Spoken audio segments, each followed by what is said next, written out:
One box could leave you messed up and fractured. Block these uppercuts, they may leave you captured. May the best fighter win and win again.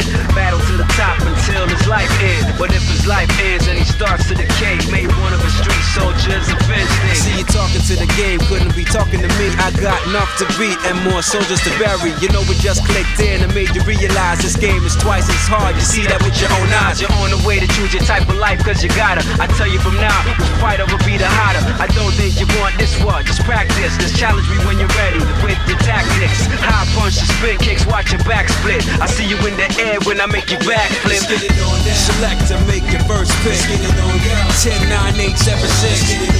Choose and pick the best one. 5, 4, 3, 2, 1. Select to make your first pick. 10, 9, 8, 7, 6. Choose and pick the best one. 5, 4, 3, 2, 1. Select to make your first pick. 10, 9, 8, 7, 6. Choose and pick the best one. 5, 4, 3, 2, 1. Select to make your first pick. 10, 9, 8, 7, 6.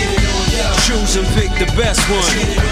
5, 4, 3, 2, 1. One box could leave you messed up and fractured. Block these uppercuts, they may leave you captured. May the best fighter win and win again.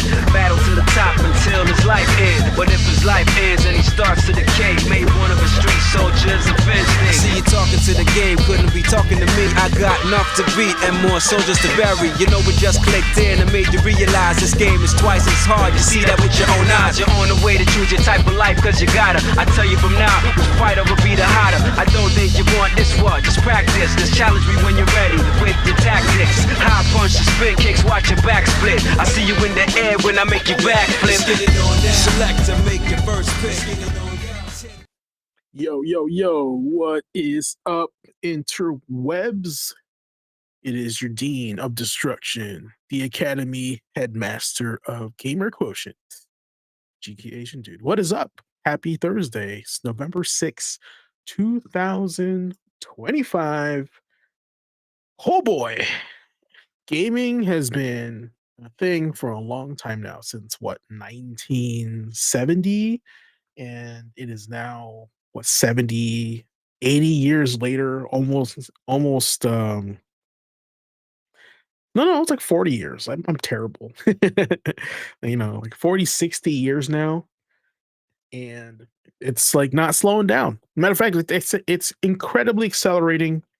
And it's just like, I guess like I could say that it's been an honor to partake into the rat race of the video game culture. But anyway, if it's your first time here tonight, guys, my name is GQAzndood. I am the host of tonight's stream, aka show, where we do video submissions for from our Discord, and apparently my community loves it when I cover video game videos. So who's who am I to not give that back to them? So yeah, no, I'm looking forward to it. So yeah, tonight more of the same. I have some videos here submitted by in our Discord from the suggestion box channel, covering 3 videos submitted by Jagos, Andre Venom, our usual contributors for the evening. But I wonder, if you guys are wondering, what we're all about, what this is on my head. This is actually the brand of the Gaming Academy, something I've created for the longest time. Gamer Quotient. I go by the name GQAzndood, Gamer Quotient, Asian Dude. I'm just an Asian dude with a Gamer Quotient. And if you guys are wondering what is Gamer Quotient, well, let me explain. I don't think I've ever explained this yet, but if you look up the definition of the term quotient as per the dictionary, the Oxford Dictionary, I should say, it is 2 definitions. One, it's a noun. One, mathematics, a result of obtained by dividing one quantity by another. That's actually just your, there's multiplicative results like multiplier, and then quotient is the dividing version of that. So yeah, but it's not that's not the actual reason. It's not like gamer math, right? It's more like the second one. Number two definition is a degree or amount of specified quality or characteristic. Yeah, it may sound a little bit highbrow, doesn't it? Gamer quotient, but how much of a gamer are you? What is the quality of the gamer? What kind of because since there's so many various types of gamers, I think gamer quotient is like a highbrow way of saying like, I'm this type of gamer. I'm a fighting game player. Maybe I'm tabletop, right? And so like that's kind of how I've uh, I guess developed the term gamer quotient by doing that. How much of a degree are you of a gamer? Right. So that's kind of what I was aiming for. Also, it was unique so and different. So that's always a plus. I should probably get that get it secure. Yes. So if you guys are interested in gamer quotient gear, there are a few things that we do provide for y'alls. As you can see, we have the hat that comes in different colors. But let me show you what else we have. Okay, we got a few things. All right, and it's this all proceeds all go to this towards the stream, right? And this is our website here, Gamer Quotient. See GQAzndood shop dot fourthwall.com. I should have like a link here. Y'all want to take a look at that? Get your school clothes. Buy gamer quotient gear. But yes, so we have a few things on here. You can pick up a shirt, couple shirt designs. I actually owned a shirt too. If you guys are curious about that as well. And we, my one of my panelists and co-conspirators of the Gamer Quotient brand, Tragically Elite, aka Nick. He helped design the Welcome to the Next Class shirt. So that's pretty cool. That's actually a parody off Welcome to the Next Level for Sega Genesis. He was a big Sega guy, so I wanted to honor him by doing a Sega shirt. Gamer Quotient was for me, and hopefully down the road we're going to have more designs when it comes to like certain segments of the channel. And I think it'd be super fun if you have a specific segment y'all like, if you guys like Gamer Quotient or just little things that we do that we celebrate in the channel. I think that would be fun. So yeah, if you want to get a mug, it's there too. The shirts come in different colors, right? They come in like black, navy, off white. Off white's really cool in my opinion, and then white if you really want that really vibrant, retro '90s look. That's what I was all about. Now the hats are cool too. If you got black, I got the orange one specifically because it's like one Halloween, right? And I think it really matched with the quotient portion of the hat as well. So I thought that was kind of neat. But where it's really super hot fire, I think the white one is super cool, and also the red one. The red one I think is my favorite one, right? And I'll probably get all four of them just to have them display once I have a nice drop behind me. But yeah, the white one's super sick if you love the white aesthetic, right? And if you want to slap some gamer quotient branded stuff all over, your favorite like thermos or pack or your book or whatever, your laptop. We got some gamer quotient stickers too, so check those out. And all of these will contribute towards the stream and also give you guys more opportunity to buy more gear down the road. Maybe some jackets, maybe a hoodie. Right? I would love a gamer quotient hoodie for sure. So that would be super fun. So check that out. And I believe right now it's still up. It might be going away pretty soon here, probably through the end of the month. We have a code. Let's see here. Uh, do we still have it? No, maybe. Oh, that's cool. I have that too. But yes, if you right now you can try it. Use the code year one uh when on checkout to get 10% off uh, gamer quotient gear. So yeah. Wow, look at this. This is fun. I'm getting a little link there. Gamer quotient gear. I love that. That's super neat. All right. Cool. That's fantastic. But yeah, so let's go back to the thing what we were doing tonight, right? We're gonna go watch some videos. All right, so the first one here is submitted by Andre Venom from the Discord, and it's Tekken 3 is back. I did see Tekken 3 in the game in the PlayStation Store, so that's gonna be. But like I'm kind of over it. I played Tekken 3 so much. I specifically played it with a lot of my friends back in high school. Um, I got a PlayStation 1 and I played the crap out of Tekken. And then Tekken 2, like where I guess this is my history with Tekken, right? So I got Tekken 1 long box, right? And I played that alone. My main characters were Law because he looked like Bruce Lee, and I got Kazuya. Was the Ryu of the game, so I played Kazuya, right? Didn't really play a lot of the other characters. I thought Lee was the coolest looking character. You know, he had the white hair, he had the Trunks haircut, right? He had the black pants or and the violet like top.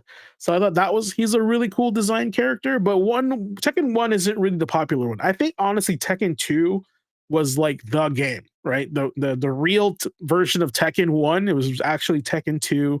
You got a lot of the shadow characters, you got a lot of the side characters, the boss, etc. The boxes were so baller back in the day. Yeah, I mean I thought they were way cooler being on the shelf, right? Versus like the CD case, but I knew they were expensive because they were cardboard and plastic combined. So yeah, and they took up a lot more space. So I can see why they switched over to the jewel case. Right? Personally, I do not own any jewel or any long boxes anymore. I used to have Street Fighter Alpha 1 as a long box, but I don't know where it went. I probably gave it to my cousin or something. Him and I were huge, what do you call this? Huge Street Fighter Alpha players. He's the one that taught me how to play Street Fighter. So ironically enough, I do have immediately kind of like a bootleg copy of Tekken 3 right here. Is the Japanese version of the disc, I think. Yeah, it is. So this is what it looks like for the Japanese version, right? Isn't that cool? Let's see. All right, there's my face. So I thought, and it's like a black disc. So I think that's way cooler than the US version of the game. I don't know why they didn't like to do colored, uh, you know, discs back in the day, but we have that there too. And just for the heck of it, I do have this like random loose PSP Dragon Ball Z Budokai game in there. It's just I think the casing for the PlayStation the PSP game just broke, so I just like had it just to keep and just for fun for decoration. But yeah, so the video we're watching tonight, it was submitted by Andre Venom and it is by Mr. Maximilian Dude. So this is a video I would normally watch anyway, but this is what he submitted and this is what we're gonna watch. Let's go!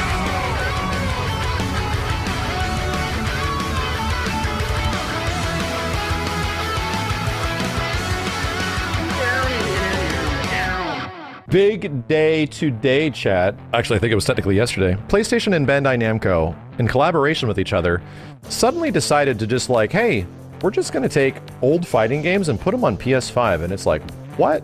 I don't think that announcement had that profound of an effect on others as it did me, but this is pretty crazy to me.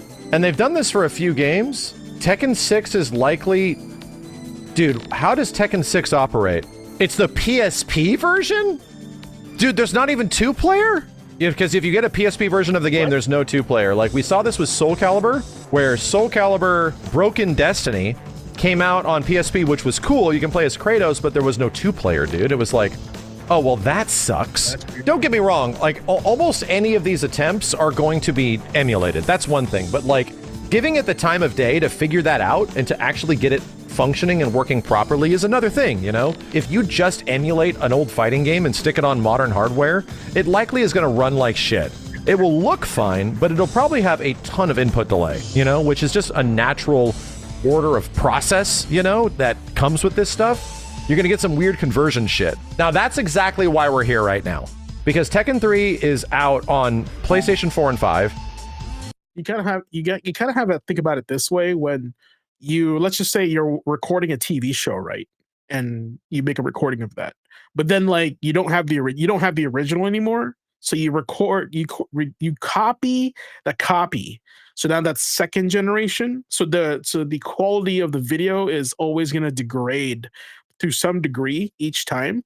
And so what Max is saying is that like when you port things over from a more powerful console to like a not so much more powerful console or whatever you want to call it, hardware, it's going to have some issues. So you have to make some tweaks to make sure it actually runs properly. You can't just do 1-to-1, otherwise it's going to run like trash. From the screenshots, it is definitely not just the PS1 game. Like, this is dramatic. I gotta be really. I did not even know this was on the PSP. So I'm sure a lot of people have played on PSP. Dramatically upscaled over what we're sort of used to looking on the PS1. So that's where my question is. We have witnessed Tekken 3 released in a wide variety of ways. Tekken 3 came out initially on PlayStation 1. It initially came out also in Tekken 5, but that was the arcade version, so it's like, oh yeah, we get to play that as well. The only other time was on the PlayStation Mini, and on the PS Mini, it ran like death. It was the PAL version, it wasn't even running at 60 FPS. It had so much input delay, it was unplayable, dude. So that was the last attempt that they made at this. So to me, like, Tekken 3 is kind of an important, kind of a really cool game. The only thing we're missing here is that this is Tekken 3, seemingly the PS1 version, so, like, what's in it? Is everything sort of allowed? Is it the arcade version? Like, I have many questions, so we need to... It is kind of weird that if they sell it as Tekken 3 as the PlayStation Classic, it should be the PlayStation OG version, right? But if they say just Tekken 3 without the classic of PlayStation, right, then arguably you could say that it's the arcade version. I know there's a little weird nuance there, but that does make a huge difference. Download it and find out. Of the multitude of times we've played Tekken, I need to see that. So PS4, PS5. Hey, what's up, Blue? Howdy do. It doesn't specifically clearly tell you what it is, right? Also, hold on. PS3 Third Strike, can I play that on my PS5? Like, where are you? So we need to download it and find out. Of the multitude of times, like, what? I have to subscribe to. Can someone figure that out? Can I play Third Strike Online Edition on my PS5? I don't think so, because it doesn't say PS5 on there. But it's just weird seeing it in the store in that format. As we've played Tekken, I need to see what the hell's going on behind the scenes. Whatever upscaling filter they're using on this FMV intro is not doing it any favors. Oh my god, it's extra out of focus.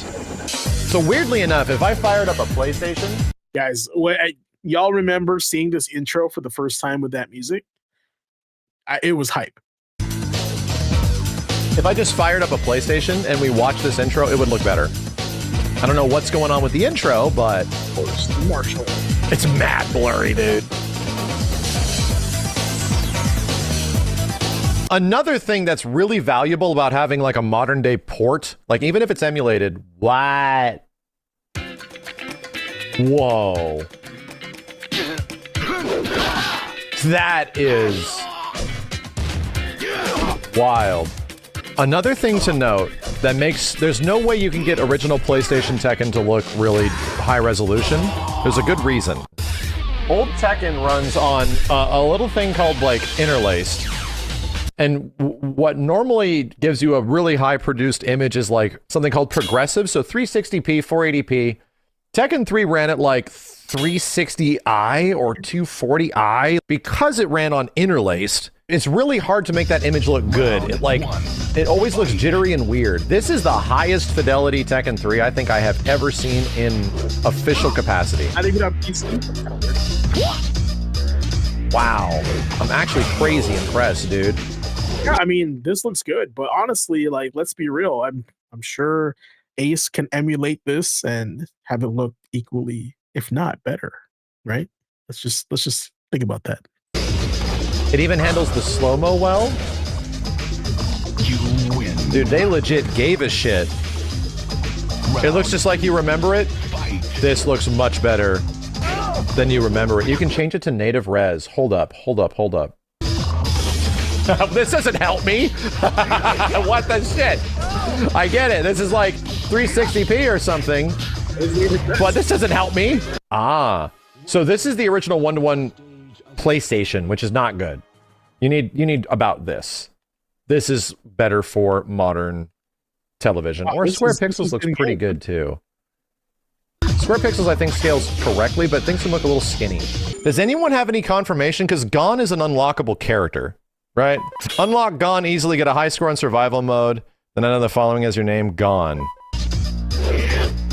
Oh, there's some shit I don't like. Okay. So yeah, this is looking pretty great. I have to stop pressing the pause button. It's like the rewind. Dude, this looks better than Tekken 3 has ever looked in an official capacity. Okay. Fight. You can always rewind if you lose. Good point. This is, dude, if this had online, it would be crazy. If they somehow were able to finagle, like, rollback netcode into this, that would be so cool. Eat this complicated wire. So the biggest difference between Tekken 3 and the arcade version and the console version was that the backgrounds in the console version are all 2D. They were 3D in the arcade version. You know what's funny, Jagos? I play Armor King now, right? And I still hate King. Like, and I think it's perfect because Armor King and King are rivals in that game, and it's so perfect for me. I love it. Damn, bro. Chill. I just bust out the 10-hitter on his ass. That was awesome. Doink, doink, doink. Fight. This is it. So, Bink. Look at that. What if you can do this in fighting games in real life? No! This is shit. Oh, that was close. That did not happen.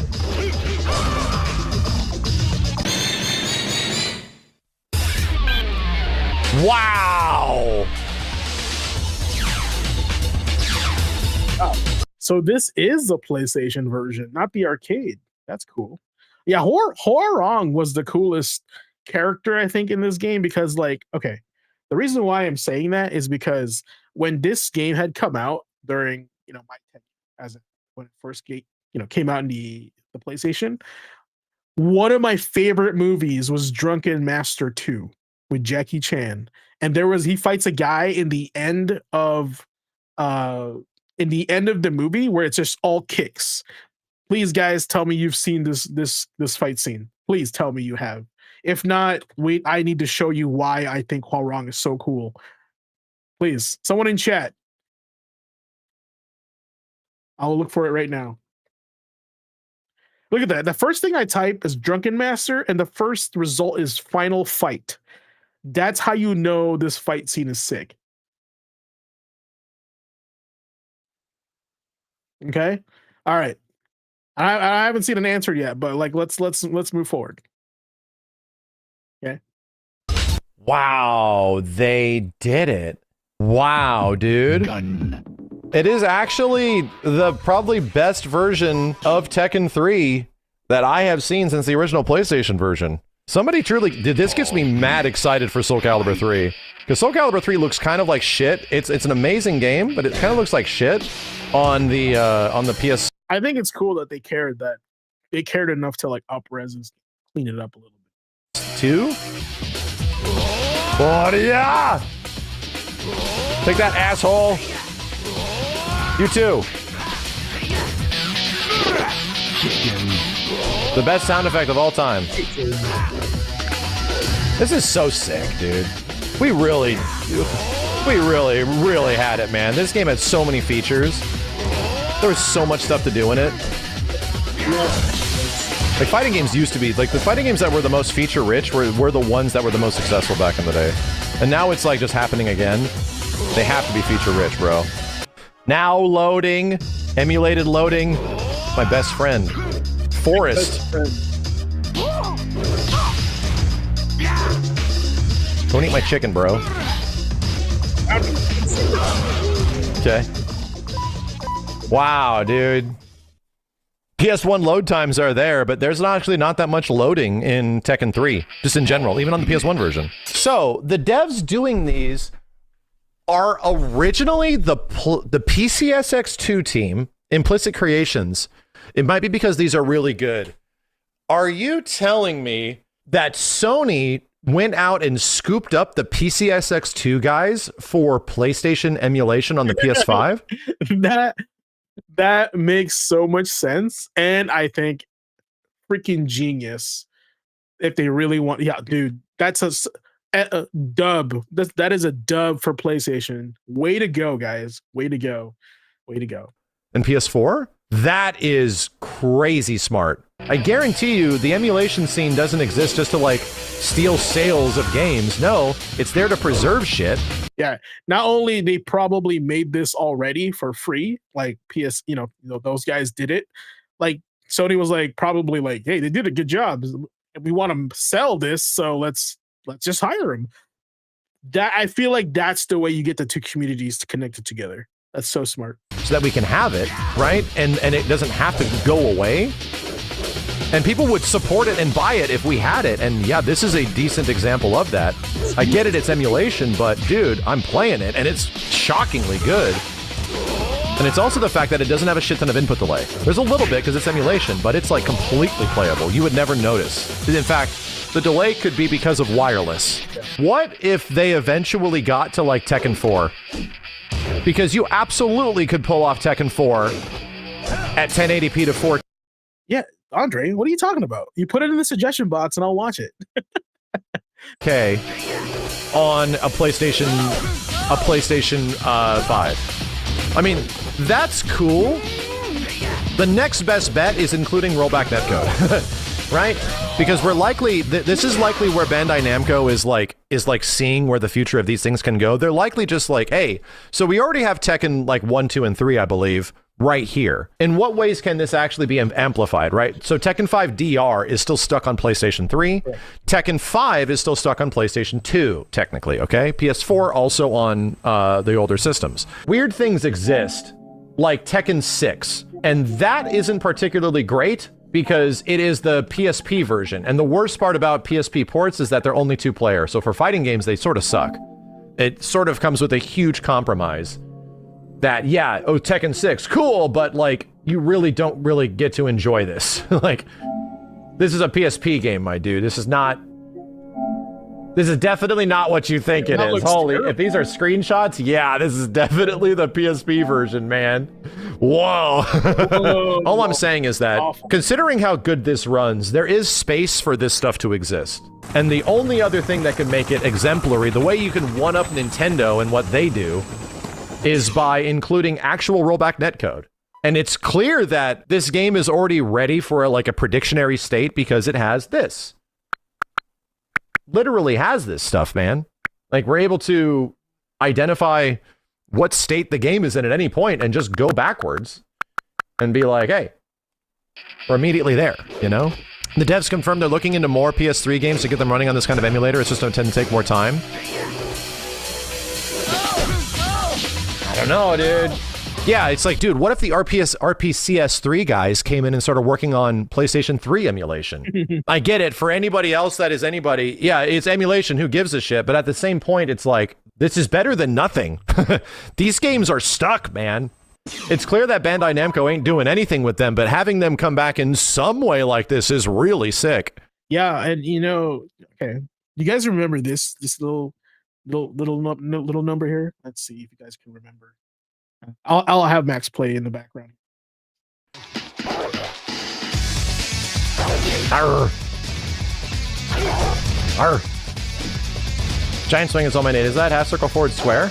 There it is. I just knew it. Whee!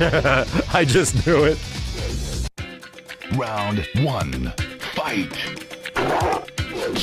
Jesus.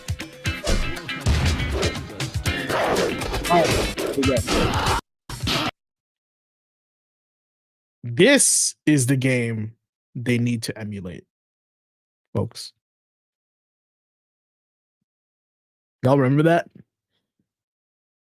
So they like stealth released this game that what came as a bundle, the Namco Classic Fighter Collection. Right? You owned it? Why is it past tense? Why do you trade in games? Don't be trading games, all right? You don't sell stock, you don't trade in games. Well, you sell stock when you're ready to retire, but you don't trade in games until you're ready to retire. Never had them, but heard stories. Yeah, honestly, guys, I did not own this, but I saw it on the shelf, and I was like, "Do I really need that? You know, do I really need that?" So I didn't buy it, right? And this was like on the tail end of the PlayStation 2 era, also. So, so one of the things I learned in my late 30s, early 40s, which is like now, is that once a new system is released, the rarest games are usually the ones that are never the first when the system first comes out. It's usually the last few games that come out on the system before everybody switches over to the new one. And this was one of those games that I was like, I don't really need to have it because I already have all these games, right? But I guarantee you, this is a really limited copy, because nobody bought this thing, right? So just keep that in mind, guys, as collectors, as somebody you're a fan. And you know me, I always talk about monetizing your hobby. So this way, once you guys are over your hobby, you guys have some sort of, some assets that you guys can trade in for cash. So this way you guys can do other things in life. Being able to own stuff is super important. Okay. Super important. But yes, this right here, I hope they look into this specifically. The upres. Imagine getting Tekken Tag HD, which is a thing, by the way. We already have upres of Tekken 4, also an upres of what is that, Soul Calibur 2. We already have that. So right now we only need the upres of Tekken 4, and then we'll have we'll have all Infinity Stones. That'd be okay. So. Okay. Is it different in terms of damage back then? It was faster to defeat someone, looks like? No. Regular combos in this game took off like 80%. Tekken was a low combo game. Brother, Tekken 4 to me was my Tekken renaissance. I had played Tekken 3 so much, right? That 4 to me felt new and different, right? And the fact that Jin was like the coolest freaking character, and I don't even know where the poster is now, but I used to own a super sick Tekken 4 poster that I bought on eBay of the arcade marquee, right? Of Jin like standing there in the lightning in the background in this hoodie. Bro, he was so cool. Yeah, dude. I would have to, I really want to find it for you guys. I really want to. For the longest time. That's why people like miss the purity of games like Tekken 5, because they're actually low combo, high damage games. And then after Tekken 6, they added the bound system combos. I honestly like Jin and 3 to me, honestly, Andre, was like, you know how like in Soul Calibur 5? Yeah. 5, when like they removed Killick, right? Sophia and they gave us the kids as the heroes. That's how I felt when the same feeling you felt when the kids replaced your OG characters. I kind of felt that way about Jin. Jin hadn't earned my respect yet as an established main character in the game, but like his transformation in 4 and the story they gave him in 4, because I did play Jin in 3, right? I played the story and he becomes Devil Jin, gets shot by Heihachi. Then he's like feels betrayed by his grandpa because his grandpa trained him, and then he becomes an edgelord, right? And in 4, he's like, I'm back. I want revenge. I'm throwing away all my Mishima techniques and I'm learning my own. And I thought that even that's like the coolest character transformation change ever. That's so cool. Just naturally got longer. More gimmicks were added, like rage, all that kind of stuff. The last pure Tekken was Lei was really fun. He was just really hard to use. Tekken 5 Dark Resurrection. And the biggest difference, Chad, is that Tekken no longer is designed for arcades. You did not want people sitting on a machine and watching 2 40-second combos. People had to get off the goddamn machine. Son of a bitch.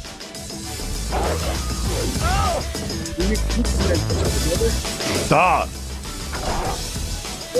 I'm gonna get you with this. All you need. Fight. Oh, I almost had it. Yeah, Horong was cool with other people because one, he technically replaced Bake, right? But Bake was like a side character. He wasn't like one of the main marquee characters. So I think that's why we accepted Horong more, and he's younger and cooler.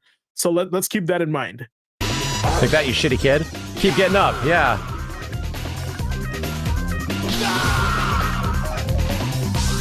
You win.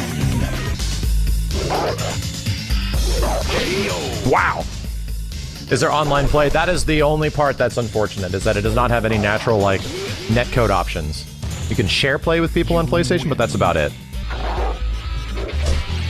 Back 4-1-4. It's kind of unheard of. Someone can chain throw combos, right? But let's keep in mind, like chain throw combos were already in 2. 3 just made them like expand on it a lot more. Ah! This is the most I've ever played King in my life. You know what's crazy? I actually tried to play Lei in 7. I like playing Lei, but you know, his learning curve is really high, so I can see why people wouldn't play him. Round 1. Fight. I hope it comes back. Ah!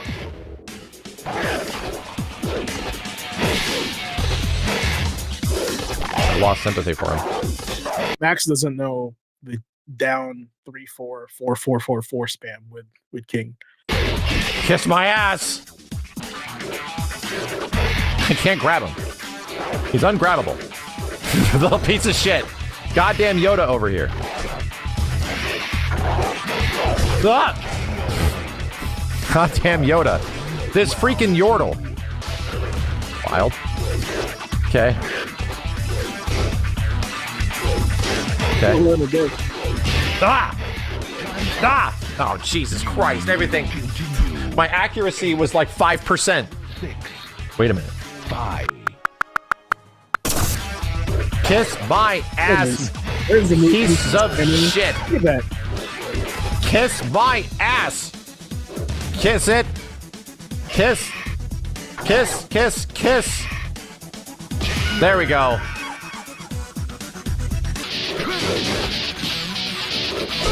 I'm gonna giant swing the dick out of you, and you're gonna like it. Holy shit, I'm not gonna like it. Ah! Okay.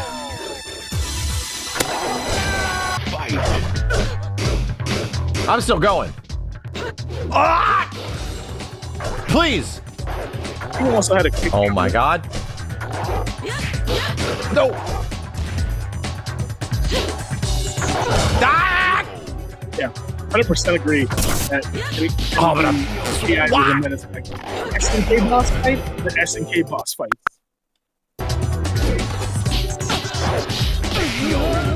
Damn, look at that. That's crazy. That's crazy. That I never died. That's crazy. Did you see that? Round 1. Fight. Oh! Oh, let's go, old man. I missed it. Kick the shit out of him. Kick the shit out of him. That's a counter. Well, even I'm fucking dead. Crazy. I'm fucking dead.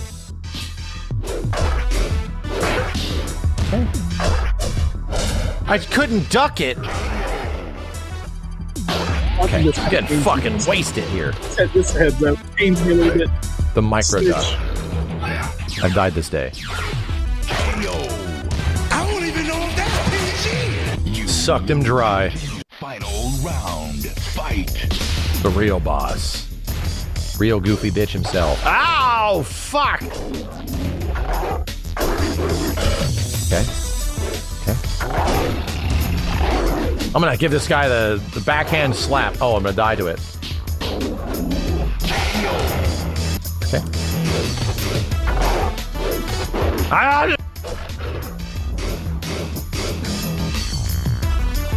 Okay, there we go. Good lord. We're playing this on a PlayStation 5 with a PS5 controller, which is already leaving my hands bleeding.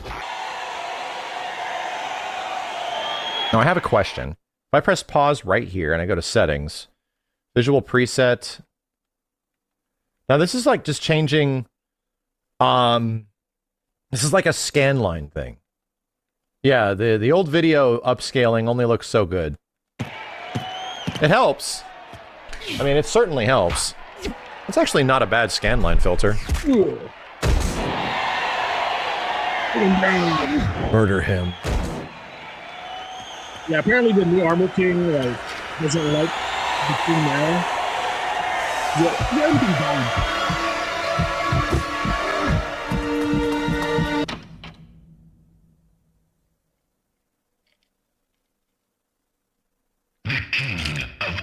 This tournament. Tekken's endings were always like an interesting mixture of like kind of having a unique amount of emotional depth to being completely stupid. Yep. Now, if you wanted to actually fire up Tekken 3 with a friend, if you didn't have like an emulation box or something like that, this is honestly one of the best ways to do it. Straight up. One of the best ways to do it. This filter is really good. It kind of gives you that like nice like CRT look to it.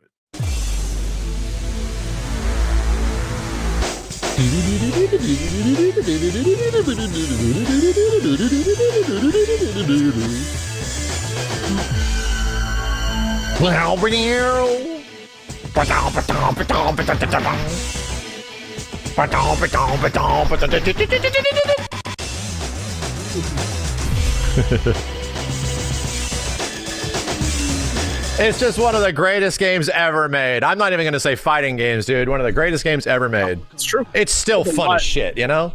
I honestly give it like an A. And the only thing that could push it beyond is like to an A+. The game itself is an S rank, but for the sake of what the emulation is, I think this is a very, very, very good release of Tekken 3, of a classic fighting game. And the only thing that could push it over is giving it actual functionality to play other people online. That's it. Cool.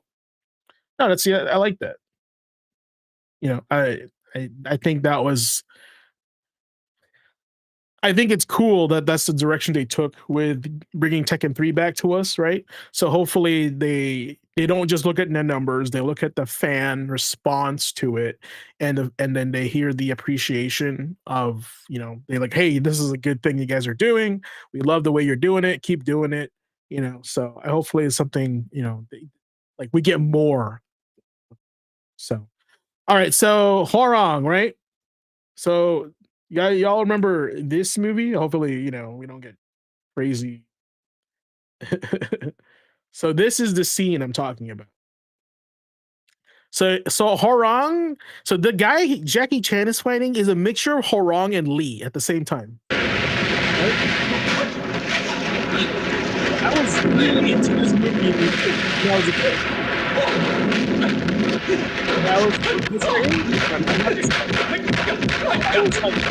I was so into kung fu movies during this time. I was like probably like 15 or something.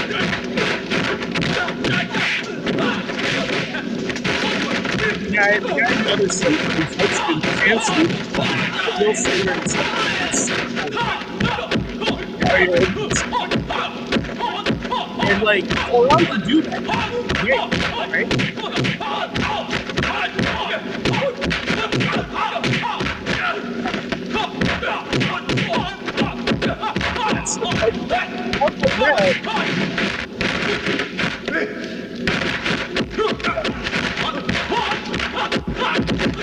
Anyway, yeah, that's kind of what's getting at. Like, since I was really into that scene, like, I thought playing Horong was like, yeah, this is that character. I really want to play it. So let's check this out. All right. Anyway, so moving on to our next video. The next video is submitted by Jagos, who's in the chat right now. Shout out to Jagos, titled or by the newbie indie game dev. I scraped the entire Steam scrape the entire Steam catalog. Here's see what's going on with this.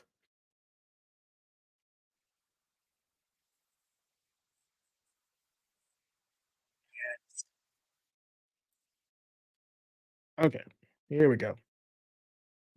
Here we go. You know that half of the top 50 games on Steam are indie titles? Or that there are only 4 fighting games with a romantic theme? Here's a fun one. Did you know that the word life appears in more game titles than death?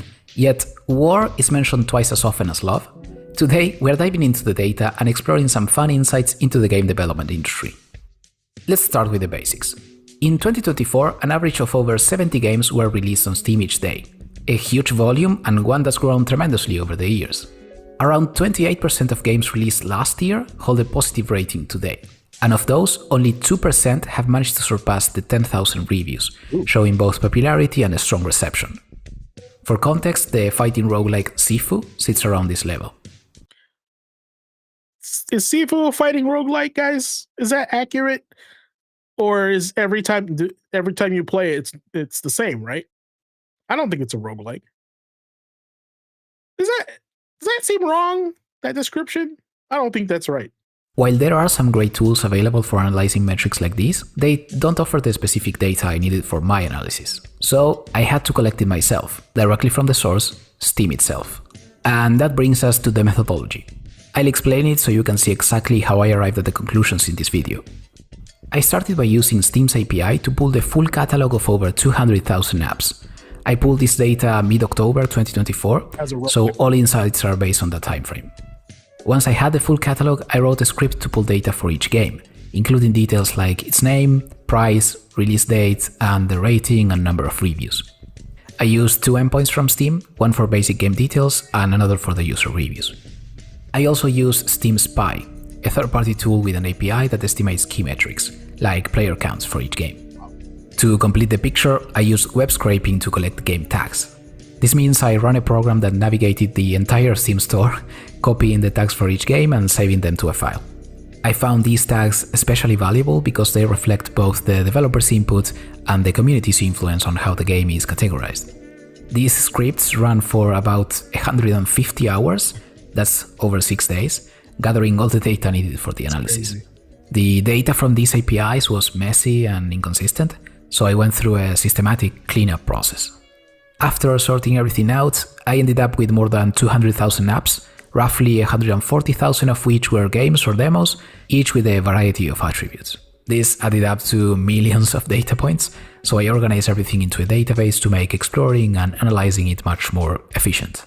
And with that, let's dive into some interesting insights. Some people do this as a job, and it takes a specific brain to do this. Starting with something light and fun. Here are the most common words in game titles on Steam.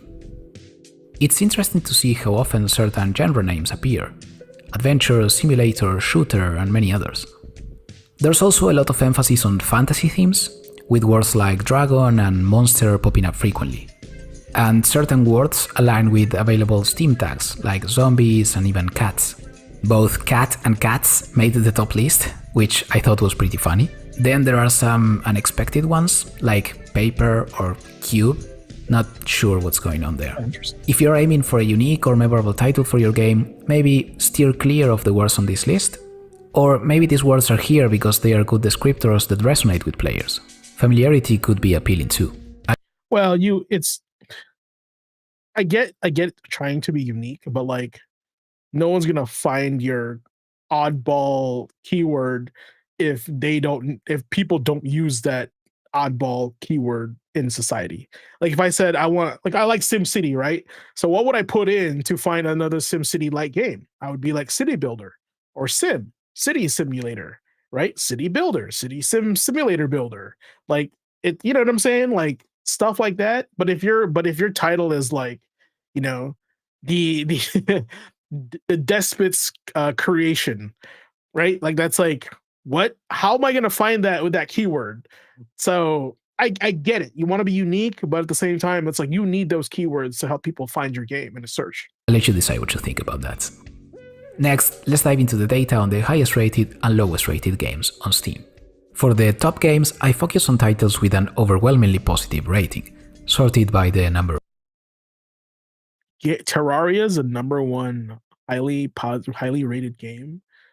Gary's Modern Stand. Black Myth Wukong is surprising, but I feel like that was like it had so much highlight from the internet that, you know, It makes sense. Of reviews. This ranking highlights the most popular games that maintain an excellent reputation. It's worth noting that around half of the games in the top 50 are considered indie, including hits like Terraria, Stardew Valley, Hollow Knight, Hades, Undertale, Vampire Survivors, Factorio, and Slay the Spire, to name a few. It's inspiring to see how these small teams or solo developers have created games that resonate with so many players. Gee, I wonder why. Because maybe they're made for gamers, and they don't try to squeeze every dollar out of you. It's also interesting that some franchises appear more than once. For instance, both Portal and Portal 2 make the cut, as well as 2 titles from the Resident Evil series. Valve itself has an impressive presence, with 6 games in the top 50.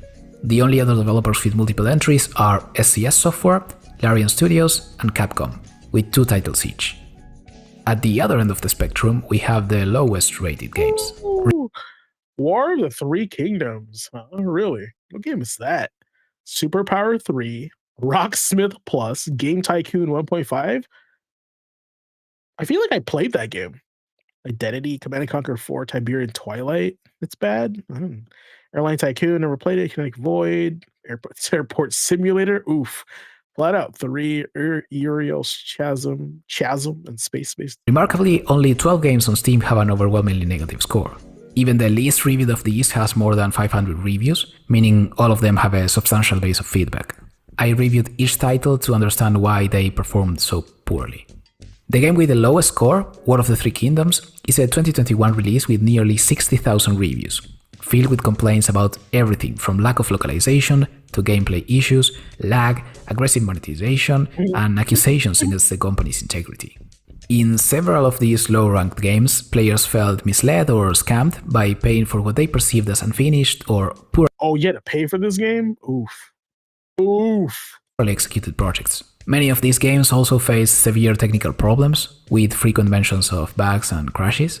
Interestingly, some of these titles were spin-offs of otherwise well-regarded series, like Command & Conquer, Airline Tycoon, and Flatout. Then there's Uriel's Chasm, which earned kind of a cool status for its bizarre, chaotic gameplay that most players found impossible to enjoy. There's much to learn from both top-rated and low-rated games alike. With that, let's move into discussing untapped opportunities and unique ideas for games. I'm your old wiring. And while you're obsessing over shades of white, you're forgetting what's hiding behind your wall. And if you don't have the right insurance... I was curious whether there are combinations of genres or other properties that are still underexplored. For instance, are there any rhythm-based shooters out there? What about games that combine sports with a sci-fi setting? To explore this, I turned to data from Steam tags. Steam offers a total of 447 predefined tags, which are added by both developers and players. I organized these tags further, subdividing them into categories based on my own interpretation to better analyze potential patterns. I first focused on combinations of 2 genres to identify original or underexplored ideas. To keep the results meaningful, I only included games with more than 10 reviews and focused on the most popular genres, excluding the extremely niche ones that would add unnecessary noise. Each point on the graph represents a pair of genres. On the horizontal axis, I plotted the number of games in at least one of the 2 genres. This gives an idea of the individual popularity of the genres. If one of them is strong, the number goes up, and if both are popular, the plot point will end up on the far right. On the vertical axis, we see how many games are tagged with both genres simultaneously, which shows the opportunities. The lower the point, Some people, this, guys, just let you guys know, you guys are probably watching this part of the video and you're like, what the hell is this? Right? And just to give you guys some context, this is probably how companies see, right? You guys. This is how they view who's playing their games and how much money they're making. So they don't hear from you. They just see this data and they go, yeah, they love it, or yeah, they hated it, or yeah, it was a success, oh, it was a failure because of graphs like this. the more novel the combination, as fewer games share both genres. In summary, the most interesting opportunities are the ones that are farther down to the right, where both genres are popular but the combination is rare. For example, there are only 3 platformer auto battlers, and none seem particularly well known. There are 14 card game shooters, with Friends vs. Friends being the most famous, which I hadn't heard of before, but it looks pretty fun. Then there are just 3 rhythm-based tower defense games. I could probably spend hours analyzing this graph. Instead, I link an interactive version in the video description so you can explore other combinations on your own and move on to talk about themes. The most common themes in games are fairly predictable, with a strong focus on fantasy and sci-fi settings. This is reflected in the frequency. Isn't that? I don't think it's surprising, but isn't that interesting? The top two types of games, are sci-fi and fantasy. Sci-fi and fantasy, things that are not real, science fiction and fiction. So why do games that are heavy-handed with reality sucking right now? Gee, I wonder why. Gee, why come that game failed? Okay. Use of words like magic, monsters, space, or worlds in the titles of many games. Focusing on the 20 most popular themes, I explored combinations of these with different genres. With the top genres, it seems nearly all themes are well explored. Keep in mind though that not all themes have tags on Steam, so there's a selection bias at play. A few combinations stand out. There are only 4 romance fighting titles, with Troublemaker being the most well-known. While this pairing might not attract the typical audience, there's definitely a niche for players who enjoy both. I think a fighting and romance game is freaking sick. Imagine having a fighting game with like a dating simulator or a dating I guess dating simulator, right? They had those in those anime games. Interesting combination is cooking games in a sci-fi setting, with around 10 games. In fact, on closer inspection, not all of these are truly cooking games. Some include cooking only as a feature.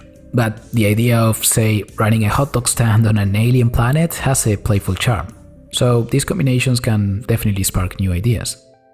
Finally, I also reviewed genre combinations with tags related to dimensions, like 2D. Also, data like this may also have like a byproduct, and that byproduct could be like, well, it looks like there's not a lot of people in this segment and in this segment, so let's make a game that combines both of them, right? And that could be fun, and that could also be terrible. And 3D, and perspectives, like first person and third person.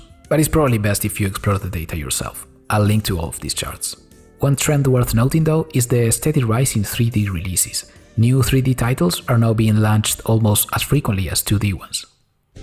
Let's take a brief pause from discussing video game genres to explore female and LGBTQ+ representation within the data. There it is. Around 10% of games on Steam are tagged with female protagonist, a number that seems surprisingly low.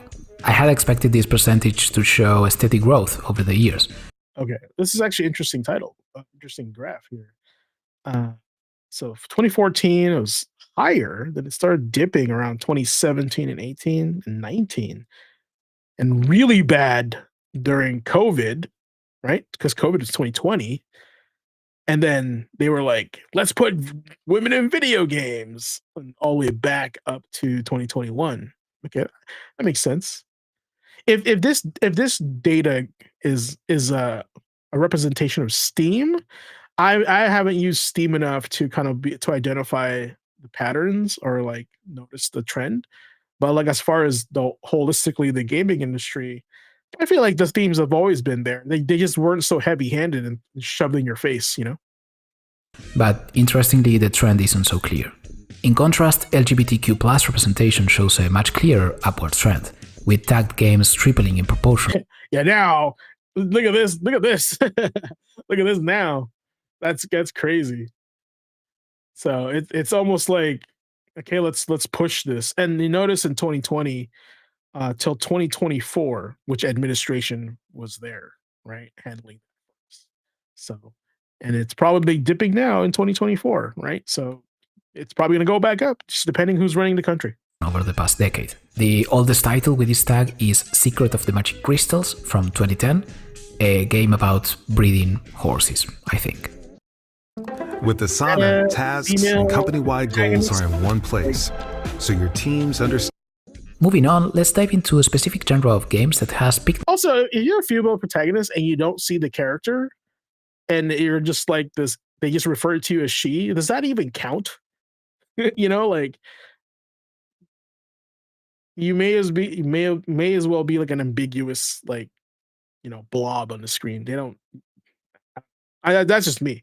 My interest as a player over the last few years. Card games, particularly roguelike deck builders. My favorite game in this genre, and perhaps even in general, is Slay the Spire. I've always thought it is a well-crafted fusion of genres, and I have often wondered if it was the catalyst So this game is freaking hard. I think I got to like the second level, and that was it. for the rise of roguelike deck builders. Does that mean I'm going to play it on stream? Hell yeah, that means I'm going to play it on stream. By the way, as a quick side note, it seems roguelikes are significantly more popular in the indie scene compared to the AAA catalog. Platformers show a similar pattern, representing a much larger portion of indie games. Now, returning to roguelike deck builders in particular, I structured my analysis based on a framework from a study I found, which I think is excellent. I'll link that study and other references in the video description if you'd like to dive deeper. This graph shows the proportion of games on Steam that can be classified as roguelike deck builders over the Ooh-wee, I did not even know about roguelikes until probably 2019, 2020. Right? So I think that's when I discovered it. Which makes sense if you look at this chart, right? From 2015, 2018, it wasn't really prevalent. Then it just accelerated in 2019. Like it was just more in your face. Like there was just more of it you can find and discover. past 10 years. This is based on game tags. Some of them are really helpful in pinpointing this subgenre. It's clear that Slay the Spire had a massive influence.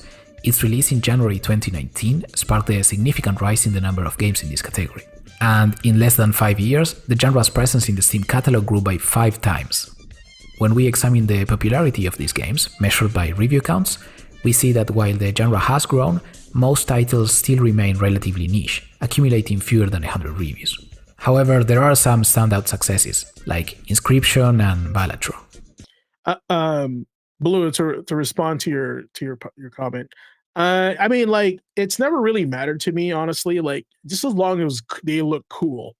Like Metroid, I didn't know that was a girl, right? I just thought it was cool that you're basically this Mega Man thing that can roll into a ball, right? I don't know. That's like, as long as it looked cool, the game made sense, right? And I think back then games had to be more clear on how people looked, just because due to the limitations of the hardware, right? So, I mean, that's just me. Like, but as far as like, I never really looked as a kid. I was never like looking for like an Asian protagonist or anything like that. I thought every game and every movie and thing that I encountered, I thought like I honored those at its own unique thing. That like, oh, I never thought like, oh, Mario's Italian. Like I never do that. I just Mario was Mario, and Mario rescued the princess. Ninja Turtles were turtles that had Japanese culture associated with them. I thought they were cool, right? But I wasn't like, whoa, like that's cool. They're Japanese. Like, no. And I thought they were cool because they were ninja. That's kind of like, that's how I took it. Interestingly, the red dot in the graph represents War of the Three Kingdoms, the lowest rated game. Yeah, and you're right about that, only showing like the female. It's like, and it's also like, why not like other keywords, like Asian, or stuff like that. Just if you want to like label things, like you gotta use all the data. Game on Steam, which we discussed earlier. For those of you who are as hooked on this genre as I am, I've put together a graph showcasing some of the best roguelike deck builders out there. These are the 20 games that balance both user rating and popularity. Bruh, what year? Okay, I was like, look at the game that made me start playing roguelike. It's there. Fights in Tight Spaces. Shout out to Fights in Tight Spaces. That's cool. I love that it's there. The best. I've played Guess what's not there? Nights in Tight Spaces. You know why? I complained about it, and I told you, and I told chat, and I told them from my survey that Fights in Tight Spaces had an identity due to its artwork. Right? Due to its artwork and the theme of the artwork, right? You were like kind of like James Bondy, but like the style and the look of the game is what made the game stand out, not the fact that it was a roguelike deck builder. And they removed that from the Nights in Tight Spaces. And look at this. It's not even up there. Not even close. Any of them, and can confirm they are fantastic. The rest will likely be my next addiction. If you have suggestions for other analysis, questions about the methodology, or if you spot any errors, feel free to reach out on Discord or in the comments. I'll update the description or maybe the pinned comment with any corrections based on your feedback. It was really fun to dive into this data, and I hope you found it interesting. See you next time. All right. Cool video, Jagos. That'd be a good video for like some data, and not data entry, but like some data analytics class, right? Just looking at the data and stuff like that. That'd be kind of fun. So what did we learn from that, chat? You guys have any takeaways from that? Y'all got any takeaways from the vidya? The vidya? I think it's cool that there's so much variety of things. Just I think a lot of our community echoes the same thing I would say, and just don't shove it in our face. The ability for us to choose, we'll choose. And if the game fails, it's because nobody chose it. Right? So, and then also don't start name calling us, because that's not our thing. We're just not interested in it. Sometimes you just want to play a game that we're interested in. Sci-fi and fantasy. Top two things apparently are what's in demand when it comes to, not in demand, but like that's what's out there in games. The most common two themes of gaming. What do they have in common? Fiction, fantasy. Don't try to ground it in reality where when we're trying to escape from it. You can confirm 3D games are growing in the indie space. Is true. Well, I mean, that's cool and all, but then we'll start losing the pixel artists and the pixel art games, and I'll be extra upset because that's how we lost those kind of games in fighting games, right? 2D pixel art fighting games are great. Now we have 3D because it's cheaper and easier to make. So that's all cool and all, just not for me. All right. Last video. A dream of indie games. So this one was also submitted by Jagos. This means you guys need to step it up on submitting videos. Otherwise, Jagos and Andre are just gonna bowl you guys over with video games here. Videos of your choice. So, I'm not kidding. If you put it in the suggestion box, I'm gonna watch it. I'm gonna watch it on stream. Voice to the voiceless. And while these last 2 months tend to slow down drastically, if this week is any indication, well, this year could be different. Here are all of the exciting indie game releases for the week of November 3rd through the 9th of 2025. I can't wait for Turkey. But real quick, satiate your hunger for independent content by heading over to patreon.com/idreamofindiegames. You'll gain Discord access to the greatest indie gaming community, enjoy early ad-free shows, get a shout-out at the end of every video we produce, our podcast 3 days early, and so much more. But best of all, you're supporting indie visibility. All right, indie warriors, before we get into all of the amazing looking indie releases for the week, we want to take a moment to thank our wonderful indie sponsor for this episode. It's Coven, with their recently announced spooktacular title coming next Halloween, Haunted. Be sure to use the link in our description box below to toss it on your wish list now, if you dare. See if you can survive this Victorian horror show where the next room you enter could be your last. Spirits haunt the halls, and every run is different from the last in this asymmetrical co-op horror game filled with tricky puzzles to solve and new nightmares around every corner. Use proximity chat to try and stay in contact with your squad and see if you can unlock the mysteries of the Woodman Manor. Even better, after the game's initial early access release, the developers will continue to expand upon the experience with new rooms, new abilities to master, and new scares. So just what are you waiting for? Please use the link in our description box below and toss Haunted on your wish list now. It promises to be spooktacular. Alright then, you know what time it is. It's on to the indies. Okay, first up, apologies if my voice is a little weaker today. I had a dental procedure done. I already like what this game is throwing at me. Okay, first of all, this looks like a Team 17 game. I could be wrong. Just a few days ago, and I can't fully open up my mouth, so Here goes nothing. And sucks for me, this is a lot of games. But first up, get ready to quench your thirst with Tavern Keeper. I could use a drink right now, I'm a little dry. This one's launching onto the Steam PC platform on November 3rd and coming to us from Greenheart Games. Made by the same folks who brought us Game Dev Tycoon, this cozy management simulation title will have you building and decorating your own tavern to your heart's content. Does that mean we get unlimited drinks? Well, not sure on that, but the game should offer fun for fans of the genre. Fully playable in single player, the game will even feature a story that is supposedly worth paying attention to. Maybe. If serving drinks isn't your thing, maybe this next game will be your jam.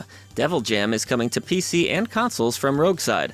There's no shortage of Survivors games available, but Devil Jam is looking to stand out from the pack with tons of unique monsters, an endless variety of upgrades and skills, That's cool. I didn't see that coming. customizable loadouts, and a very heavy reliance on music.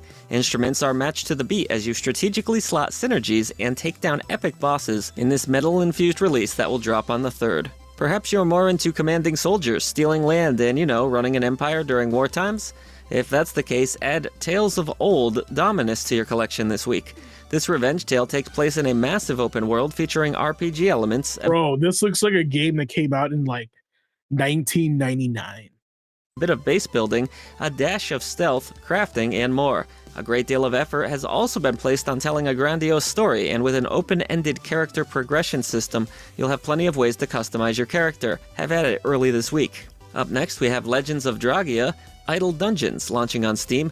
An idle dungeon crawler, if it wasn't obvious, that features a vast array of combat options. There's 6 different races to choose between, an epic story, skill system, and plenty of combat. Take on various quests through massive raids and continually grow your bestiary in this bite-sized... This game, I know an idle game, you just kind of let it loose, right? But the way this game is being portrayed to me right now is actually it looks fun. Indie that may serve as a nice palate cleanser from the many other games you surely have lurking in your backlog. There will be no shortage of abilities to learn, nor treasure to discover. Love is in the air for our next release, and you may even find it on the tennis court.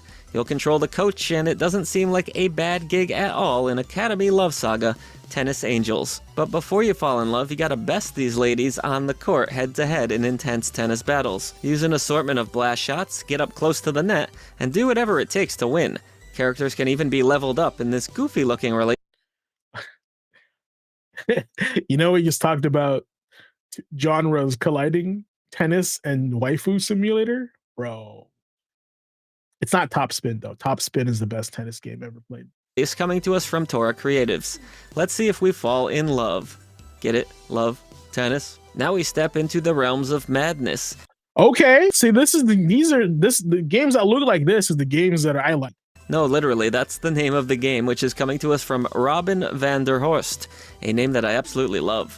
This real-time strategy game will have you crafting an epic castle layer by layer, but the real twist here is the unique sideways perspective that's utilized.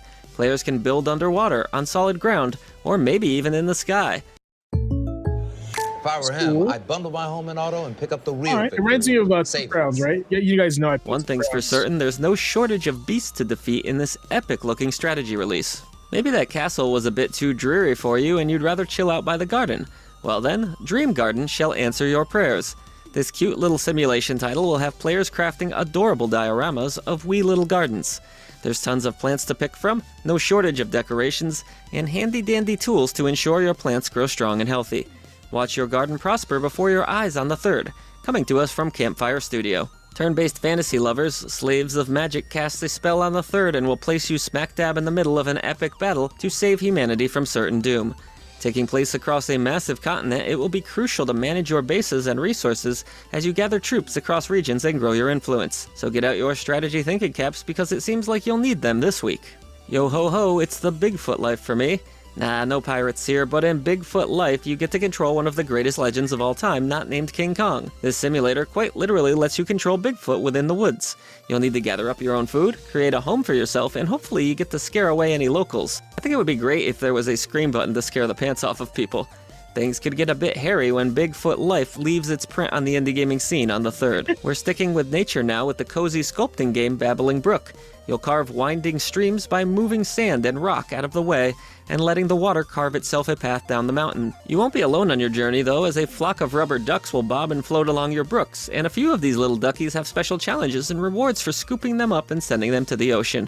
You can play the game in a few different game modes, all of which are suitably chill and adorable, when Babbling Brook launches this week. We're hanging out in the cozy creative realm for a bit longer now as we take a look at Diorama Creator Outside the Blocks, a detailed model builder that lets you create the buildings of your dreams. The entirely modular architectural system and detailed terrain tools give you the opportunity to build without stress and simply design dioramas to your heart's content. You can adjust building size, colors, nature, weather.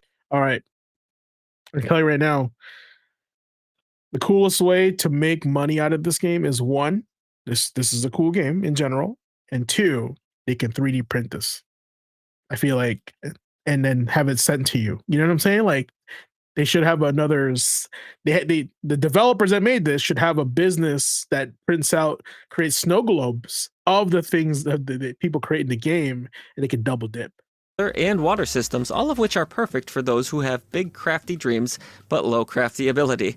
You can play around with the bases and glass domes that your dioramas come in and show off your creations to other players when Outside the Blocks hits shelves on the 4th. Just in case there are any police officers watching, this next one is just a simple laundromat simulator and definitely nothing criminal at all. Oh, alright, now that the cops have skipped on to the next one, I can tell you all about Laundering Simulator, Clean Cash and Laundry. The game all about running a criminal enterprise that no one knows is there. You'll need to manage your small business as well as your criminal empire so that the police don't suspect anything and ruin all your hard work. You've got to juggle both your legitimate and your legally dubious businesses at the same time, as one can't function without the other, and if that wasn't hard enough, your Nana is hanging around and she needs taking care of too. Launder clothes and money when Laundering Simulator launches this week. There's been a massive uptick in cozy desktop companion games, so it seems people are greatly enjoying this style of release. Get ready for another one that looks super cute called No Slack Pets, Lo-Fi Paws. Not only is it completely adorable, but the game seems rather soothing too, with some chill lo-fi music to unwind with, options for white noise effects, and an endless slew of decorations that can be unlocked. Players will also unlock gifts as the game runs in the back. Bro, this game... Should this even be a game or just like an app? You know what I'm saying? Like, I don't know. Background. Not enough? How about an online study room and some cute little mini games? How sweet is that? Cuddle up with this release later this week. Having previously released on the Steam PC platform, 1000X Resist, a much-loved indie by those who played it, will now be available on both PlayStation and Xbox platforms on November 4th. This story-driven sci-fi adventure offers a thought-provoking narrative in a 3D environment. You could call the game a visual novel to a degree, but some light platforming does keep things fresh. Honestly, the less you know about this release, the better, so find out what the fuss is for yourself, dropping on the 4th for consoles. Fans of the original Biped, a surprisingly good co-op platformer, can look forward to more with the release of Biped 2 on PC and all major consoles. Team up with 3 other friends this go around as you move leg by leg, solving tricky puzzles and platforming sections. With adorable robots abound, the creativity of the original game seems just as present in this sequel, that ups the ante with more content, improved visuals, and beyond. Just try not to get upset with your partner, okay? If you've been craving a bit more FPS... There's been an uptick in desktop background games this year. I didn't even know that was a thing. So, that's cool. action and you like yourself some RPG mechanics, then Second Son is worth at least tossing onto your wishlist. This looks like the Hexen sequel we've been looking for this week. Taking place within a massive open world, you'll traverse dangerous dungeons using an assortment of different abilities to try to save the world from certain doom. I'm always down for another FPS and feel like I haven't been keeping up with them as well as I should be. Combat is going to be fast-paced in this release, so have your trigger finger ready and point towards Second Son on the 5th of November. Remember. Next on the docket, we have a follow-up to Vivid Night called Vivid World, and it's dropping onto Steam this week. Taking place within the underworld, you must battle back demonic foes using magical abilities. This party-based roguelike auto-battler allows players to pair together a variety of different teams, and I was just about to say it looks like an auto-battler. Features cute visuals that might lead you to believe the game will be easy, but fat chance. Expect a good challenge in this new indie release. Play as a hapless blob hungry for DNA in Strange Seed, a game where you can turn into all sorts of zany creatures, coming to us from Chronicle Games and Slug Disco. Your goal is simple: to gobble up everything in sight and grow with each new nibble. You'll gain upgrades as you progress in a game that fans of Evo will likely connect with. Evo. Get ready to that's take on awesome. different forms, as there are over 40 different creature Evo or that weird Dreamcast game, right? I forgot what it was called.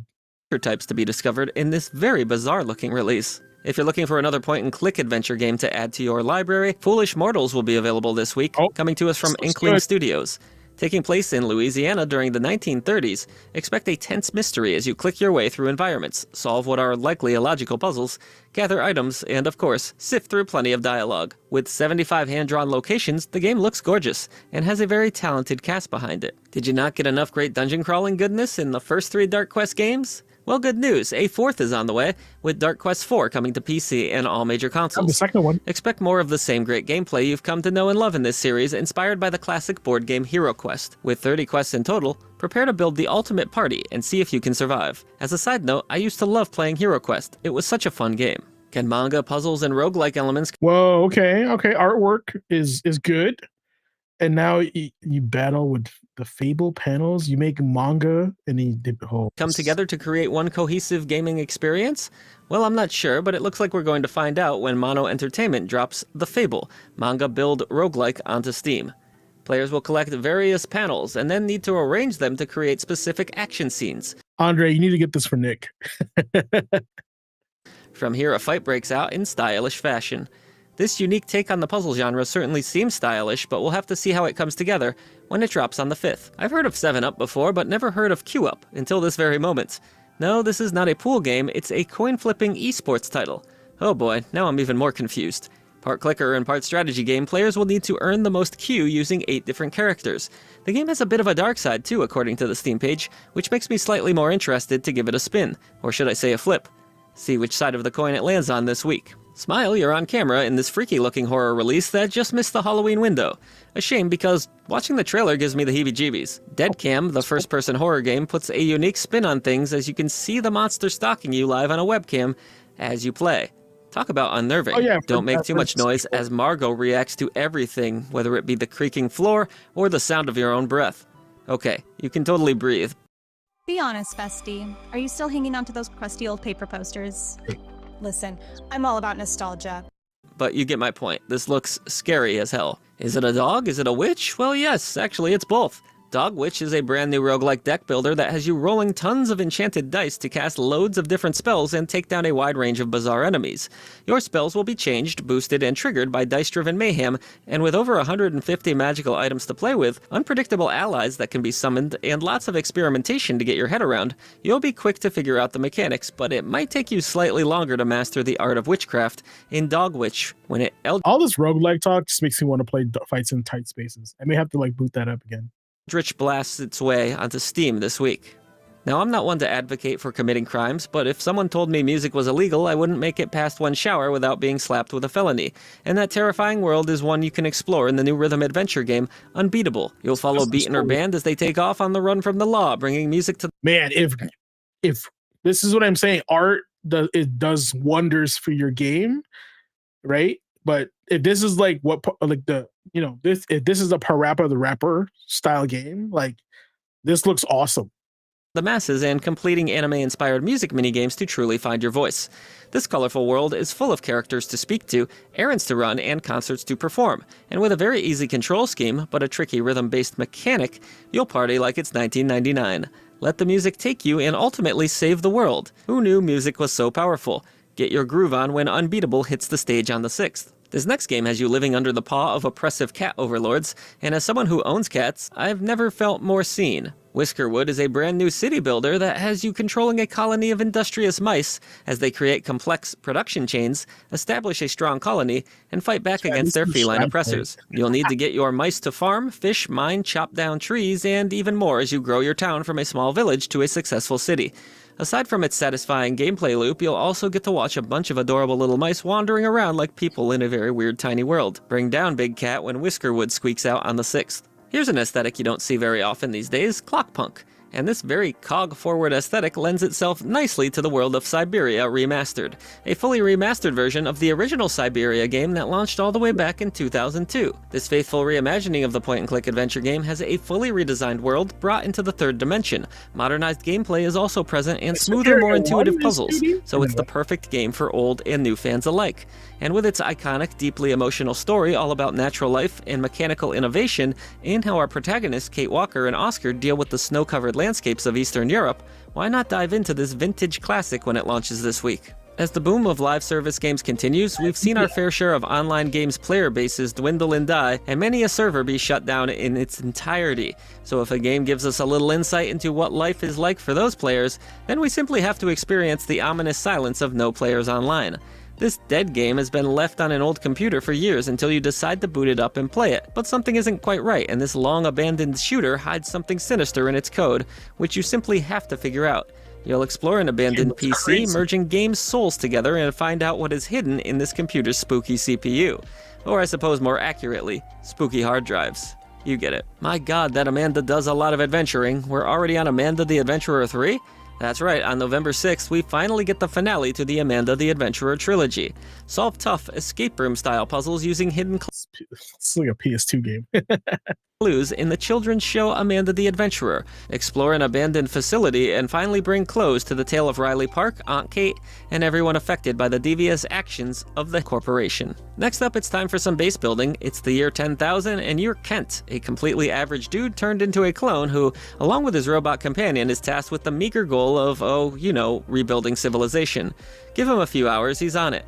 A self-described craftervania, which is a term I've certainly never heard before. You'll explore, scan, catalog, craft, and do all those other base-buildy things. You get the gist of how this works. Sounds like a unique combo, and one you'll be able to try for yourself on the 6th. You've seen Star Wars, you might have even seen its Craftervania. Interesting. That's new. Two things, right? Just two things they slam together, right? Hub spin-off Star Horrors, but have you played Star Oars, Inc.? Well, if you haven't, there's a free demo to check out on its Steam page, and the full game releases on November 6th. Seemingly taking cues from games like Hard Space Shipbreaker with a hint of automation, Star Oars Inc. tasks you with managing an abandoned space station and building out a profitable asteroid mining operation with the assistance of a network of robot helpers. So get ready to kick off your new space mining career. Now, Halloween may be over, but that doesn't mean we're leaving the zombies behind.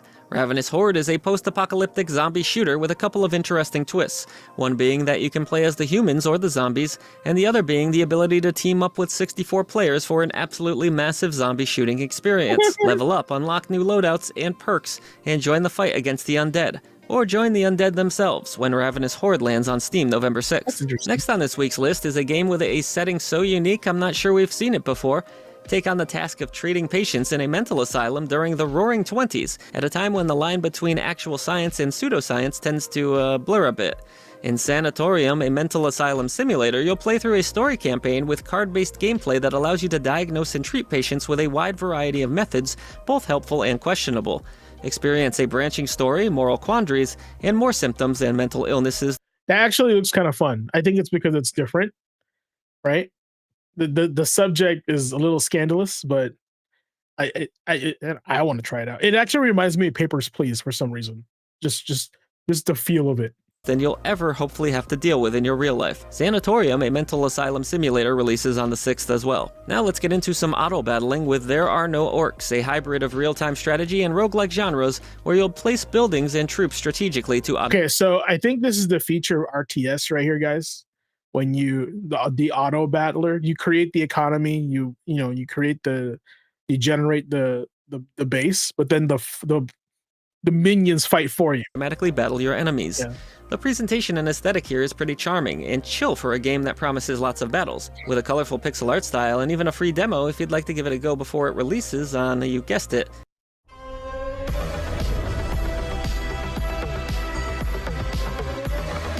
the 6th. Next, at last, we finally have a new entry in this anthropomorphic animal detective genre. In Dino Cop, dinosaurs have been returned from extinction, and none of them wanted to be cops, so you're the dinosaur that the humans made do it. Dino Cop is a silly detective game featuring a dozen different dinosaurs, plenty of silly side characters, and includes roughly 10 hours of gameplay. Use your magnifying glass to sniff out the perpetrators and keep track of your investigation using the game's Do I accept YouTube chat submissions? Yeah, put up. Oh, can't join the Discord? Yeah, post a link and one of my guys can take it to the Discord. Not a problem. Detailed node system. Dino Cop roars its way onto Steam on, my god, there are a lot of games releasing November 6th. Yep, November 6th. We need more bright and colorful single-player shooters, and that's exactly what our next game, Rebel Engine, is here to bring. Lead a rebellion to liberate all robots with Rebel Engine's combination of hack and slash and shooting mechanics, as well as a bombastic art style. You'll take control of Asimov, a robot armed with a giant claw living at the bottom of society and aching to use his massive arsenal of weapons for some good. Promising non-stop action, crazy combos, and a bunch of different melee moves, Rebel Engine should hopefully mix up the FPS scene a bit when it releases. Interesting. Yep, you know the date. Surely nothing bad can happen in a toy factory, right? Oh, you sweet summer child. Let's ruin that childhood by playing co-op horror game Dollhouse is Dead, and visit some abandoned toy factories that totally aren't swarming with evil demonic playthings. As you avoid the evil toys, collect and extract materials from junk to improve your equipment. Hopefully Dollhouse of Dead brings all the right comedy horror vibes when it lands on Steam this Sovember 9th. Let's go with that. Our next game takes place in 1935 London, where a mysterious woman has come back to life and dredged the past up with her. London Echoes of the Past is a short Yuri mystery visual novel that contains 90,000 words, multiple endings, and interesting characters to get to know. Can you discover the mastermind behind the strange events that are occurring? Find out when London Echoes of the Past releases November 5th. Finally, something different. And I went out of order. Don't relax just yet, because we're back to games that release on the 6th now with Choice of Life Samo's Bar. This is the newest entry into the Choice of Life franchise and has us making said choices inside the dystopian universe of an endless gigastructure where your usual days are spent toiling away as a cog in the machine until something goes wrong. Every decision you make leads you down a different path in this 2D illustrated world, and it's up to you to carve out your own destiny or die early because you made the wrong choice. Really, the opportunities are endless, much like the gigastructure. Spot the difference between the date of release for this game and the last one? That's right, there isn't any differences, but in Tiny Lands 2, there are lots and lots of differences to find in these quirky photo. Oh my god, this is like Photo Hunt, but in 3D? Oof. Realistic dioramas. The 3D scenes are full of quirky items and details, with our tiny inhabitants riding on axolotls, building mechs, living in coffee pots, and so much more. And with subtle differences hidden in every side-by-side, you'll need a keen eye to spot them all. Or just grab a second player and make them look for them while you enjoy the vibes. Tiny Lands 2 launches on the 6th, but if you can't wait that long, you can always grab the first one for just $5. Viva Pinata meets Stardew Valley in this next adorable sim game, Cosmic Coop. You play as a little alien who has crash-landed on a vibrant planet and must rebuild your homestead, explore the world, and befriend the many creatures that wander into your settlement. You'll plant lots of crops, find mysterious eggs that become critterlings, and spend time hanging out with the local villagers that may just need your help. You can customize your little guy along with the farm and the interior of your house when Cosmic Coop crash lands this week. A slightly different set of creatures to deal with in this next game, as the gates of hell have burst. Bro, is this Heroes of Might and Magic? Like a new one? Open, and the hellhounds and demons definitely do not want to be your friend. Next Run is an upcoming RPG that sprinkles in roguelike elements where you'll have to make the right choices in order to bribe, craft, trade, or fight your way through the floods of nasties. You'll adventure through a procedurally generated world as one of the 7 unique classes, all with their own strengths, and hopefully save yourself and your allies. Working retail can be pretty dreadful, and even more so when you're the only one working in the only shop for miles. And even worse, there happens to be a zombie apocalypse happening at the same time. That's the situation the protagonist of Service with a Shotgun found themselves in this visual novel meets wave game. You'll need to talk fast but shoot faster to stay safe. There are quirky characters to meet, defenses to build, and shelves to stock in what they've promised to have 7 chapters of chaos. We often say that when our little furry pals move on, they cross the Rainbow Bridge, and little corgi Bongu Goo has been hanging out in doggy heaven for a while now, but suddenly he catches scent of his owner and he must embark on a journey to find his dad. Thus the story of My Little Puppy begins. This kooky little adventure game reminds us of how much love dogs have for their owners and has us chasing our tails over how sweet it is. Many copies. Run through the beautiful doggy heaven with your pack of pals, explore the story of life, death, and love, and have a wholesome time when this one starts begging for your dinner this week. Famously, rats in a restaurant is a bad thing, unless we're talking about our guy Remy, who famously makes fantastic ratatouille. But what about a restaurant that's run entirely by rats? What could possibly go wrong there? Well, Restaurats answers that very question as you take on the running of this medieval restaurant that is run entirely by you and your pals' rat selves. You'll need to cook the food, which is roguelike in nature, toss it to your waitstaff, and let them deliver it to starving monsters at your tables. Chaos is most certainly on the menu when Restaurants launches on the 7th. Next on our list, someone forgot to fill this one in. Either way, Scope G 83. I'm just gonna read the Steam description now because I have no information on this game, but I quote, explore a city thrust into disarray by an unknown event and survive the hordes of mutated abominations that lurk at every corner. You'll have to fight through enemies and bosses, scavenge loot, and survive the hostile city. Well, based on the little bit of trailer that I've watched just now, it has a really cool comic book art style. Guys, you know what this game looks like? Honestly, if Borderlands and Fallout had a baby, it would be this game. First-person shooter fans may enjoy this one. And see, I was honest, I didn't just read the Steam page like an asshole and not give them credit. After a long stint in early access, Void Train is finally ready to hit the tracks for version 1.0. I never did play this game during early access, but the idea of building a train with 3 other friends sounds kind of interesting. Usually, building in games isn't my thing, but if I had someone to work with on the railroad, well then, I could be convinced. Void Train seems to have a pretty cool world and story behind it too, and even some combat. Now that's more my speed. Let's see how it all came together. Hotline Miami and Dark Souls, yep, that's how Into Evil is being described, and I'm not sure how to feel about it. On one hand, I love Hotline Miami, but on the other, I'm not a Souls guy, and I feel like Hotline Miami was kinda hard enough. The game will include no shortage of moves at the least, whether it be through swordplay or otherwise. There's also tons of curses that can be cast onto your foes, and even some stats worth paying attention to for the nerdiest of the nerds. Add Into Evil into your collection on the 7th. 2 cult classic RPGs are coming at ya in one convenient package. These remastered versions of the Animagate games come equipped with vastly improved visuals, a completely rebalanced combat engine, and some much-needed story tweaks that will make the plot more fleshed out and easier to understand. But that's not all, as controls and UI will also be much better. So if you loved these games originally, enjoy them now in this definitive package called Animagate of Memories 1 and 2 Remaster. Having previously released on MetaQuest, the musical VR title Thrasher is now coming to Steam. It's a mix of cosmic horror and rhythm-based action as you tunnel your way through hard-hitting musical compositions that are begging for headphones. Thrasher's visuals call back to other VR titles like Rez, and its head-bopping gameplay should be awesome strapped into a Steam VR headset. Be sure to crank up the bass and wait no longer to experience this one. I must admit, I love mushrooms on just about everything, and just think about how many video games feature mushrooms. I mean, Mario, anyone?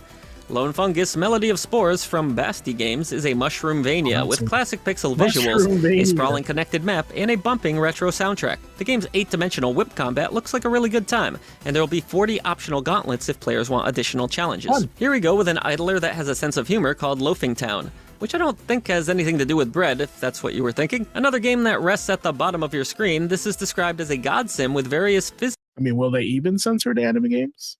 physics-based commands available. Maybe the real difficult choice this week is going to be which idle game you should play, but it is pretty cool to see lots of these titles being made now, with players having no shortage of different options. Just in case there haven't been enough auto battlers for you on this list yet, be sure to check out Tiny Auto Knights, marching onto the scene on the 7th. This PvP auto battler will have you building a team across a 3v3 grid, coming up with various strategies and skill combinations. Take on other players and craft decks too, which can be customized to no end. It looks like a good time if you ask me. You can add Tiny Auto Knights to your not-so-tiny collection on the 7th. If you seek some zany 3D platforming mayhem, Free for Fall looks like a hilarious good time.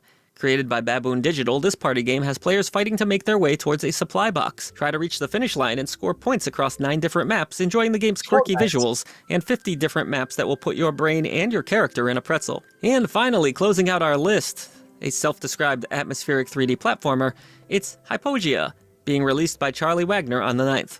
You'll pole jump and swing your way through environments, taking on some very tricky puzzles without a single word of dialogue being uttered.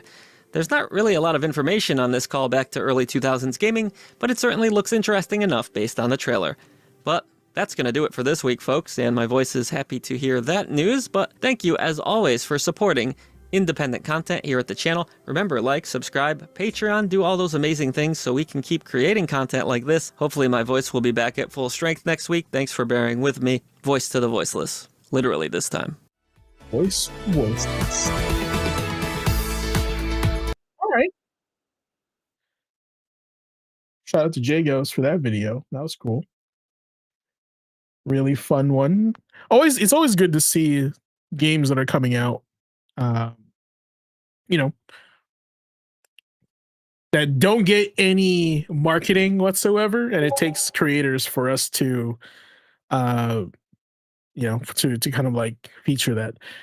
Blue, did you want me to watch your video now or save it for next time? I don't know if you're still in the stream. Saw a submission. You let me know. You let me know, sir. You let me know.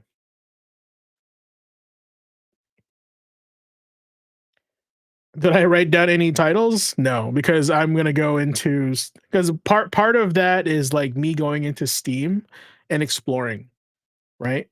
So that's just like my thing that I like to do. Well, how long's your video? 11 minutes? We can do 11 minutes. Let's do 11 minutes. All right. So this one is submitted by the Blue Riot Bot. It's the title of the Red Riot Bot, sorry. Steam Next Fest Fall 2025.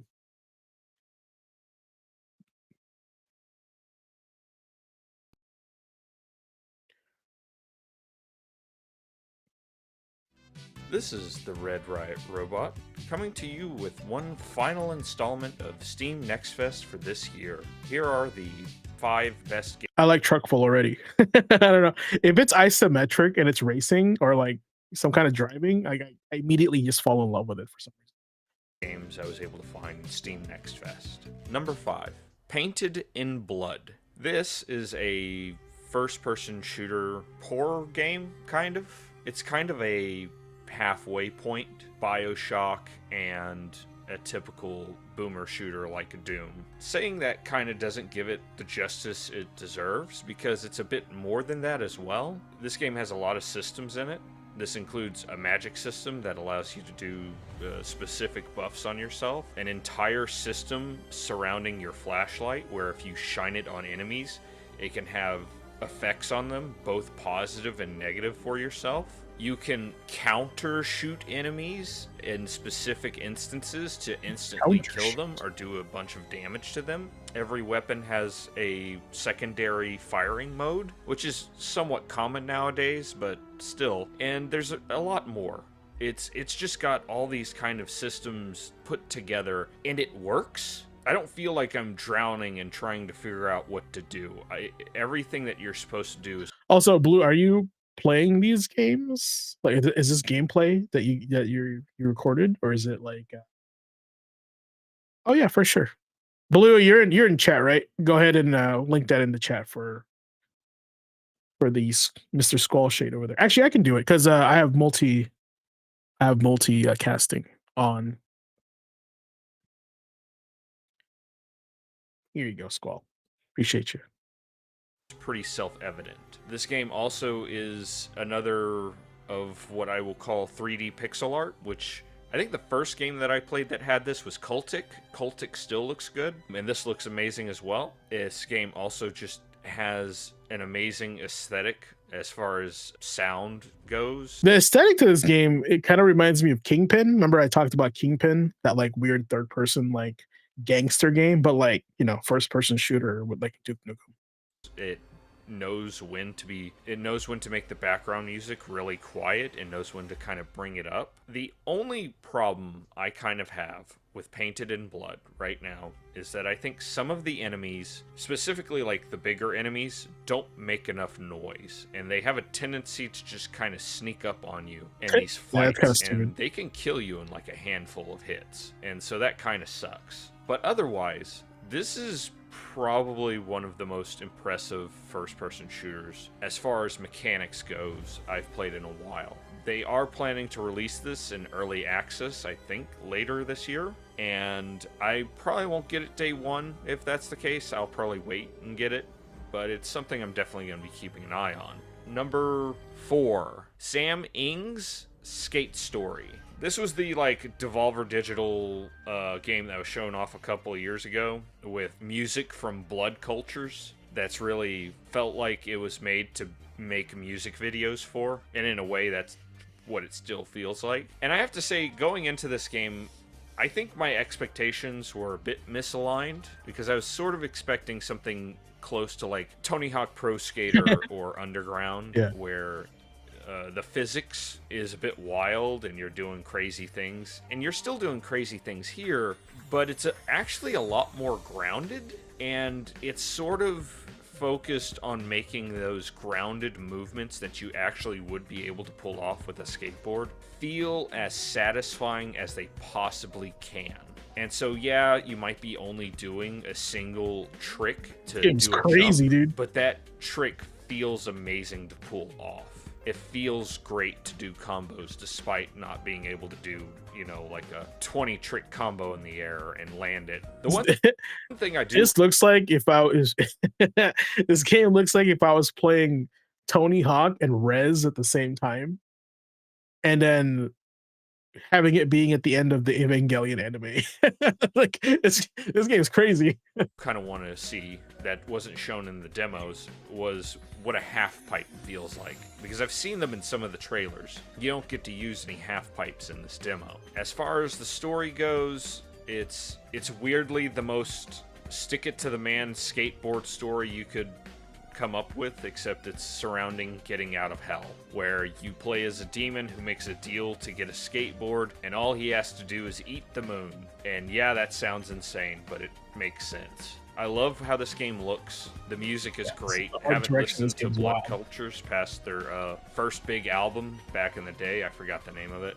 But, you know, this has kind of got me back listening to their music. And so that's nice. It's been good stuff there. Number 3, Tears of Metal. I remember seeing the first trailer for this at, I think it was a Game Awards, and I wasn't sure what it was. It's the Scottish. And now that I know what it is, I'm really digging it. This game is a Scottish roguelike Muso, or Warriors game if you're not into the jargon. If you are someone who enjoys stuff like Dynasty Warriors, Samurai Warriors, or any of those types of games, this is a game for you. You basically get a guy, you face hordes of enemies, a lot of them are really easy, and to get through each skirmish, I'm gonna call it, you have to take out X amount of captains, because those are what define the waves in this game, or goals that you have to take down, because it'll say secure this area, which just means take care of all the captain-like enemies in that area. Most of the skirmishes only last about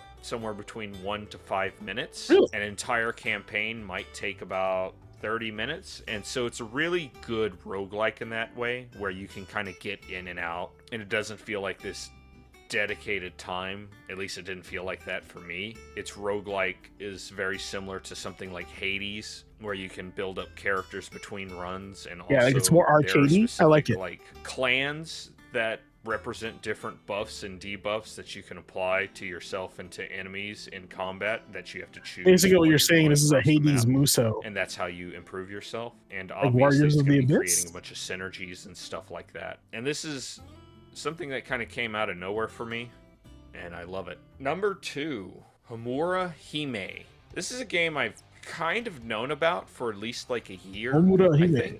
I think I found out about it Princess. because I clicked on Lies of P's publisher page for Playism, and this is a game that's inspired by Platinum Games, specifically what feels like Nier Automata. And so if you wanted a sort of Nier Automata experience and you've been waiting for that for a long time, this might be for you. Maybe not writing wise, but at least mechanic wise. I will say that the base enemies are kind of pushovers, but that's not unusual for a lot of character action games.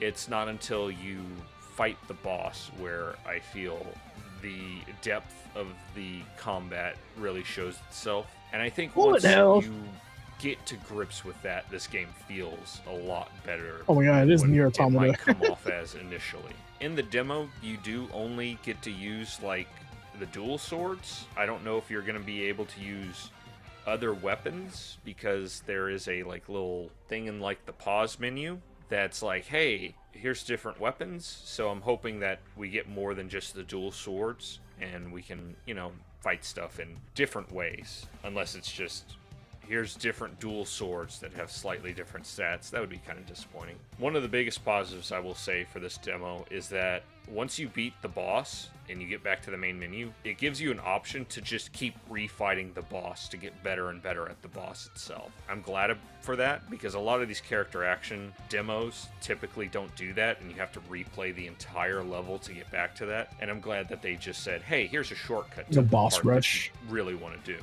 Number 1, Motor Slice. This was another game that I had large misconceptions for. When I saw the trailers for this, I thought it was a character action game.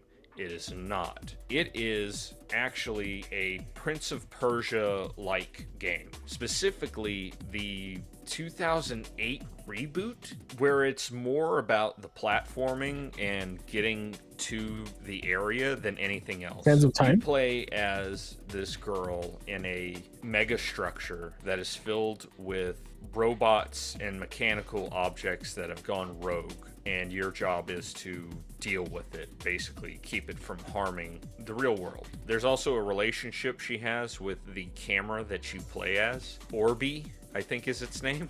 It's been a while since crazy. I've had a parkour game like one of those old Prince of Persia games that I've really, really enjoyed.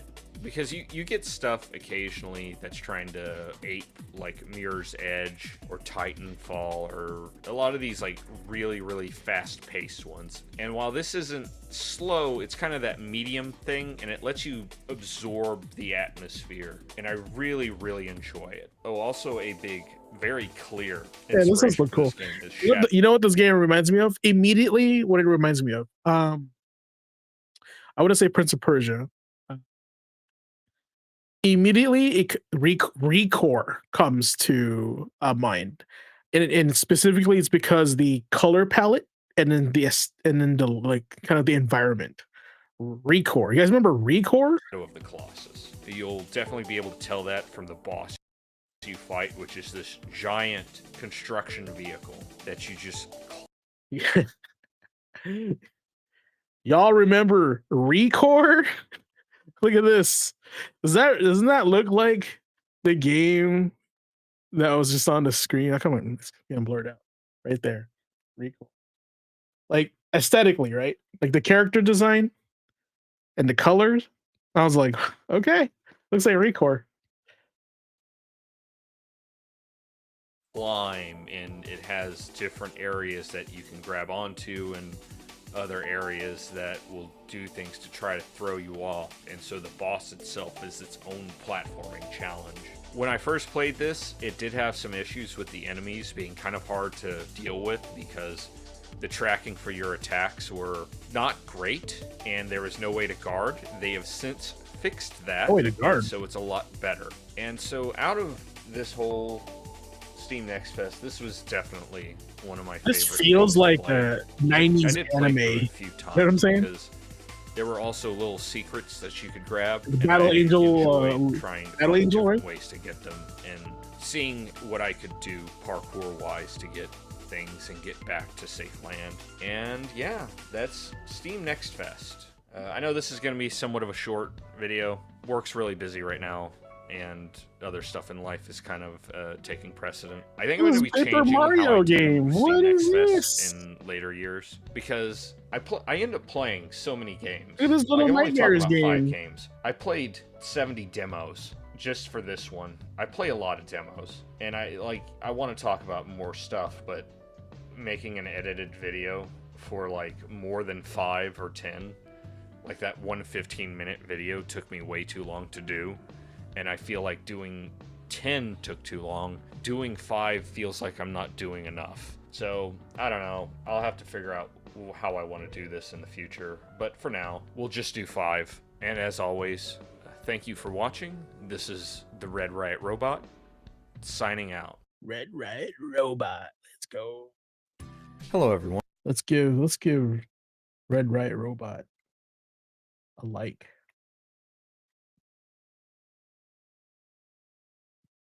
Oh, I gotta sign in. Never mind. I'm not on my account.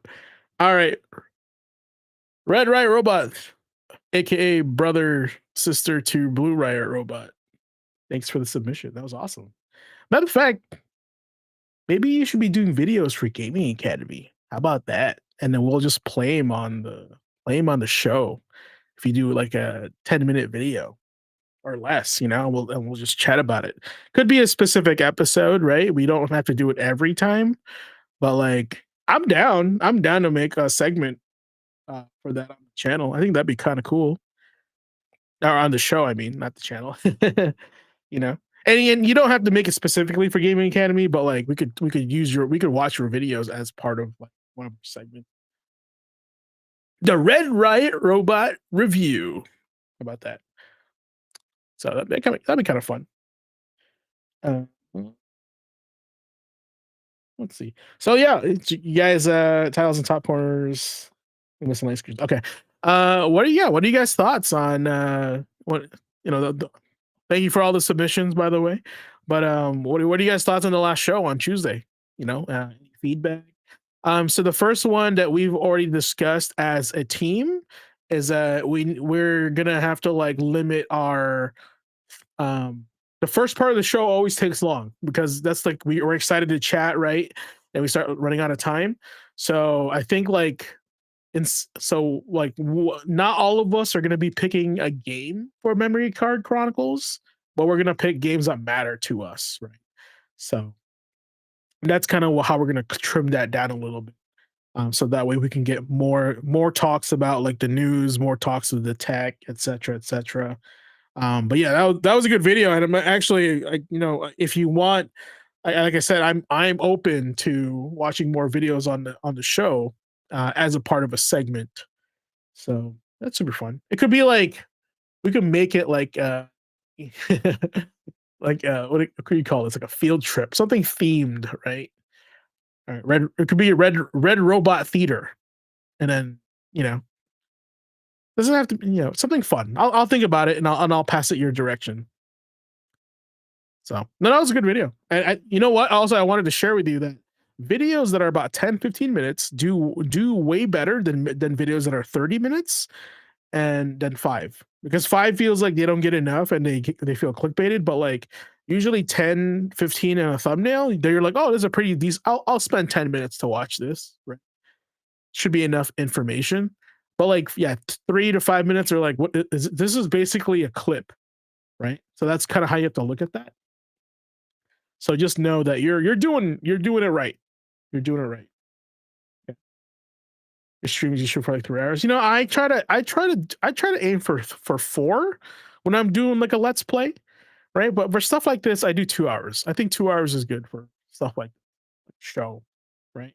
Because you have to consider once this live stream is over, like we're gonna be going to put it as a video, and nobody wants to watch a video that's 4 hours long, right? That's kind of my deal. That's kind of what I think about that. So cool. A lot of good submissions today. Looks like GTA 6 was postponed again to November 26th, 2006. That's okay. That's okay. You know what's not okay? Though? I'll tell you guys right now what's not okay about this. Some developers have already pushed their game back due to the announcement of GTA 6 on May. So now they have to do it again or release it earlier. So this is why you don't adjust for or no, I don't know. That's not the right phrase. But like, yeah, you don't let other people bully you around or dictate what you guys want to do with stuff like this. That video is so much better than my own early Steam Next Fest video. Okay. I think like the length of the format was good. Is very like straightforward, and I got the right data, and it sounded like somebody was, and this is why I asked, like, you should probably put like my gameplay, actual gameplay, or my gameplay, because like since I don't know, and I and like I'm thinking of myself as a random viewer on the internet, right? I was wondering immediately, is this your video, or did you clip these from other videos, right? And it's just the nature of the culture and the industry. So I would say just put like a little thing on the bottom left or something, actual gameplay or like my gameplay. So something along those lines. Yeah, Andre, I agree with you on that. Like, this is your statement, right? One nitpick I have is uh, with YouTubers, very long videos don't get to the point at all, and they purposely make it long. Like when they have like a reveal, right? And they purposely like extend and they build it up because they could have just said it within 30 seconds and the people would have been done, right? I hate that. That's like holding you for ransom, right? Also, I should be able to get rid of this um, orange, I think. Let me check. Oh, is that way cooler? I think that's way cooler, isn't it? I think white. I think this is way cooler. Yeah. Yeah. Anyway. GTA 6 gonna miss that Goaty award. Yeah, they don't care. They don't care. Plus, like I feel like GTA 6 will win by notoriety, but like there are other better made games out there with less money and less people, right? And I feel like that is something that they should scale with, because if you base a game on how much budget it is, which isn't true 100%, but more than likely true, because due to the nature of the industry, right? You'll only get AAA titles like being goated most of the time. Most of the time. So that is basically it. Oh, you said Andre, you said that the last episode of Gaming Academy took you back. Give me more details about that. What do you mean?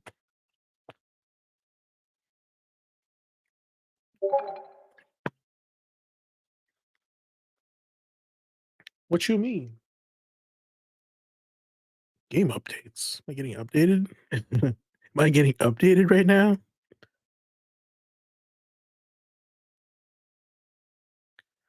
Neat. I sort of got emotional when you guys were talking to PS2. Oh, like the old school time? Here you go.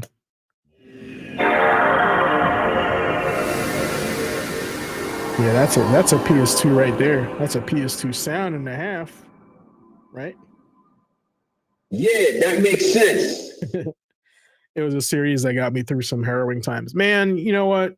We all have that video game, you know? So I've had two fiancés. You know, my first fiance, we bonded through GameCube with my first fiance. She was not a gamer, right? But she liked creepy games. And so I bought her a GameCube and I got her Resident Evil for the GameCube because I'm a good boyfriend, right? She loved it. I do not play those games, but she liked it a lot. And after we broke up, I just let her keep it. I was like, "Hey, I think that this is for you. This is you know, my gift to you. You keep it." I mean, I would have loved to have a GameCube during that time. After the breakup, I kind of quit playing video games for a while. I was making myself better. That's a choice I made, right? That I was like, I'm gonna self improve. So I locked away the PS2 and my huge catalog of games. Read more. I worked out a lot. I went out more. Went out, went out, not necessarily go out and drink and party, but like I just explored the city more. I lived in Chicago at the time, right?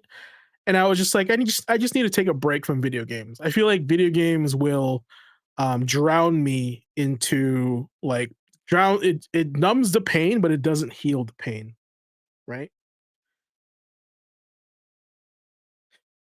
And your favorite remnant stream when you said gaming is a waste of time. I do agree. Yeah, it's crazy. Like, I'm a gamer, and look at all the shit behind me, right? And you would not expect somebody to be like, "What gaming is a waste of time." But let's be real. Let's reality check coming in, right? It is a waste of time. Let's be real. It is a waste. There could be so much more productive things we can do. Now, here's the thing.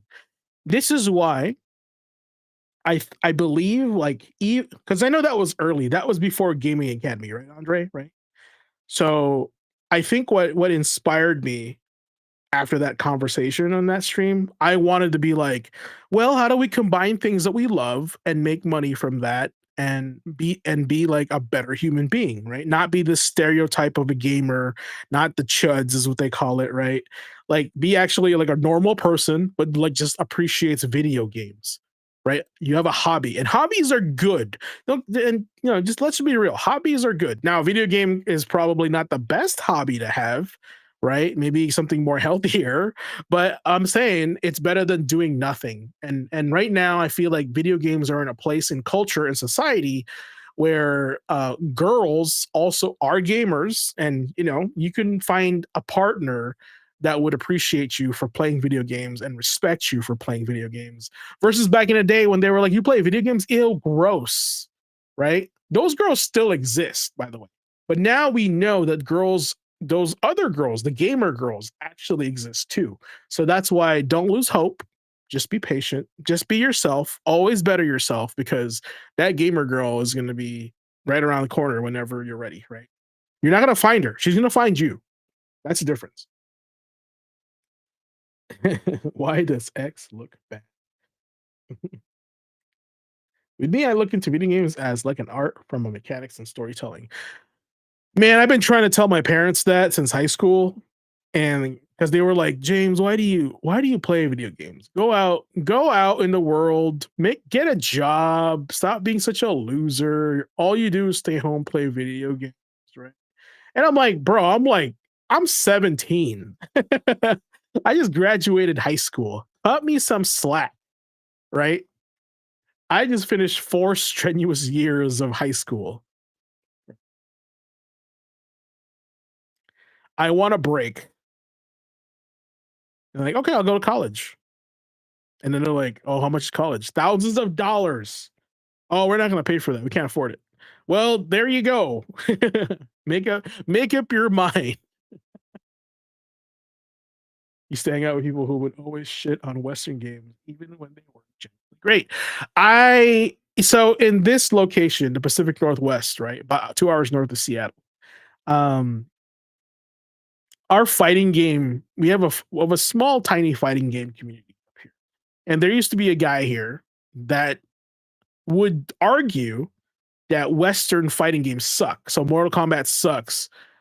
Injustice sucks. Killer Instinct sucks. Right? That guy was simping hard for Capcom, right? All those Japanese fighting games, Marvel, Street Fighter, Fatal Fury, King of Fighters. There are way better games than Western fighting games. And we're like, why do you believe that? Like, how do you have that opinion? And they're like, oh, the Western games don't know what they're doing. And they would say some like insane FGC term or like bug or feature or system related mechanic that only like a high level fighting game player would know, right? And I was like, yeah, that's a bad take, my friend. Like, no one's like, majority of the people don't care or know what you know, right? They want to care if it's fun, if is it exciting. Dragon Ball Fighters, like, people will play that, they don't, because they like Dragon Ball. They don't care about if it's a fighting game. So I just remember him like just shitting on Western fighting games, and I was like, I don't see a problem with it. I don't know what the big deal is, honestly. Like, I play both. You have a preference, and apparently do not. But they would just be like, but that's the problem with like being too good or being too knowledgeable about something. The joy of it, the joy of the thing you're trying to love, just goes out the window because you know too much. Right? That's the problem. When in some things in life, when you know too much, right, it just sucks. Like, it'll just go away. Yeah, I don't know. if you know, let's see. I can't look at that. Let me see.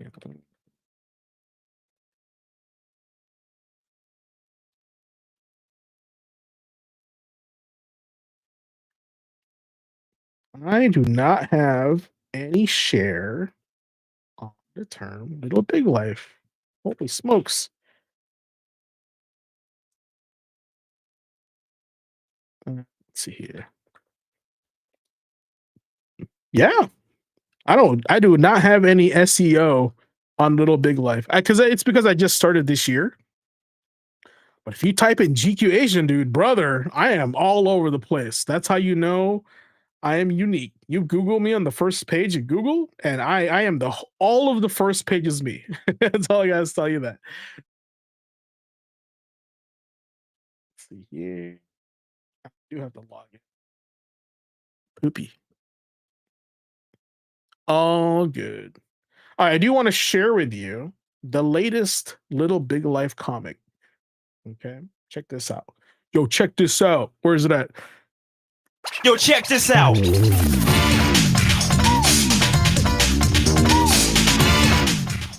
Yo, check this out. See if I can pull it up. Pull it up. Pull it up. Okay, that's not what I want. I don't know if you guys been following, but Little Big Life Comics on X. I believe it's LBL Comics.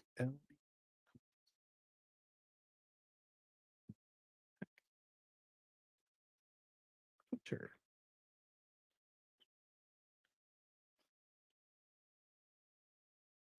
Oh, that's a random. What? What do you mean hasn't posted? I've been posting.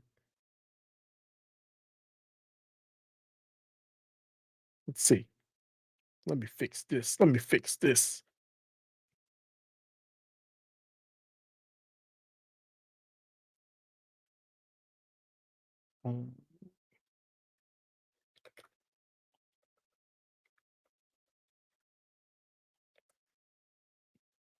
What is the deal with this thing? What's happening?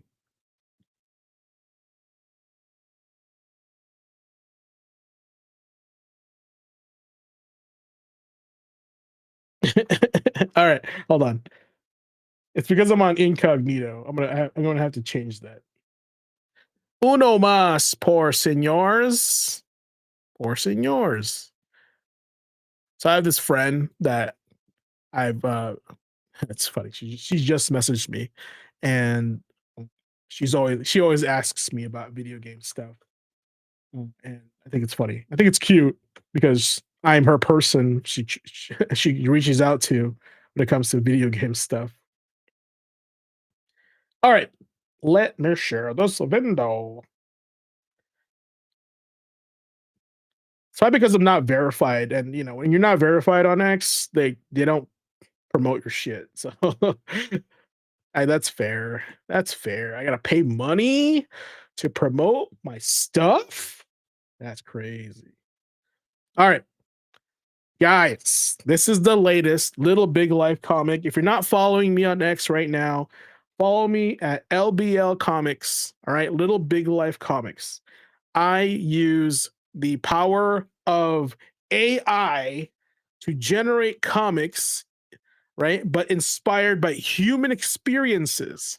Okay, so that's my disclaimer that I'm going to share it with you guys. And every Wednesday and Sunday, I post a comic up for you guys. And that's why the main character of our comic is Guy, because there's just Guy, normal Guy, is an avatar, right? For you guys. And the whole point of this comic is to get you guys, is to be a voice for you guys, for you all, guys and gals, right? And we cover specific topics. So in this one specifically, let me move my ugly face somewhere else, like over here.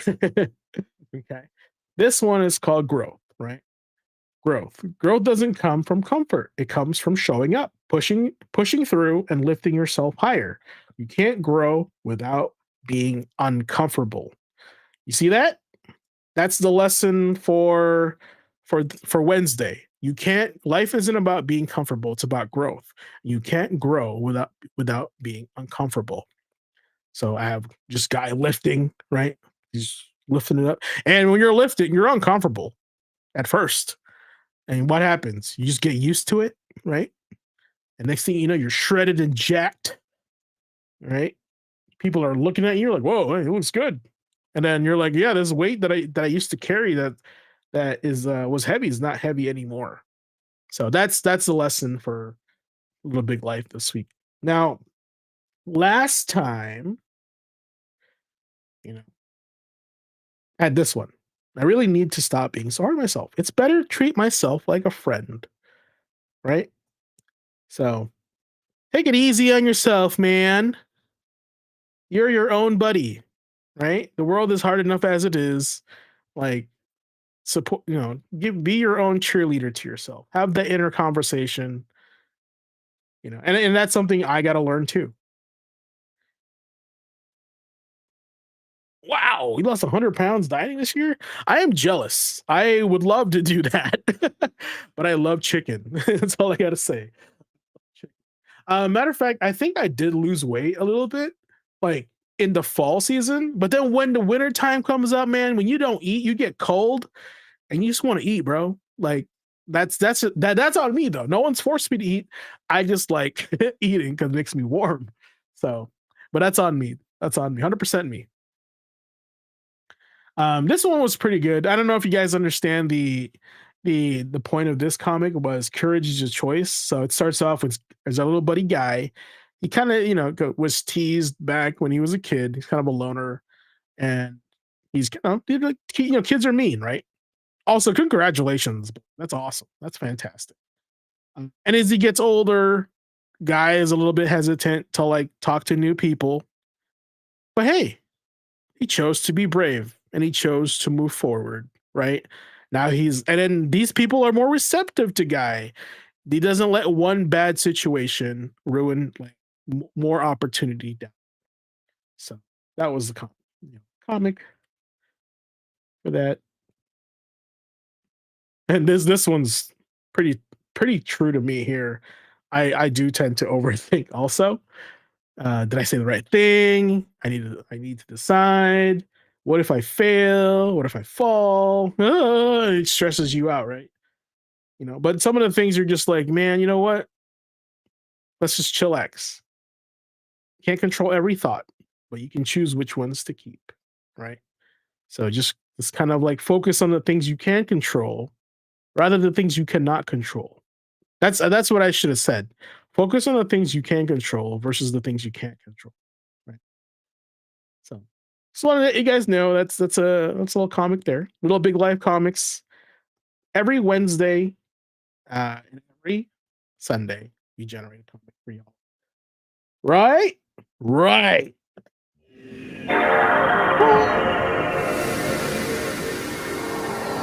I love it. I love it. Or maybe a little bit of this. Yeah. I love that. This sound is like iconic. Like if you're a gamer and you hear that, you're like, that's Capcom sound.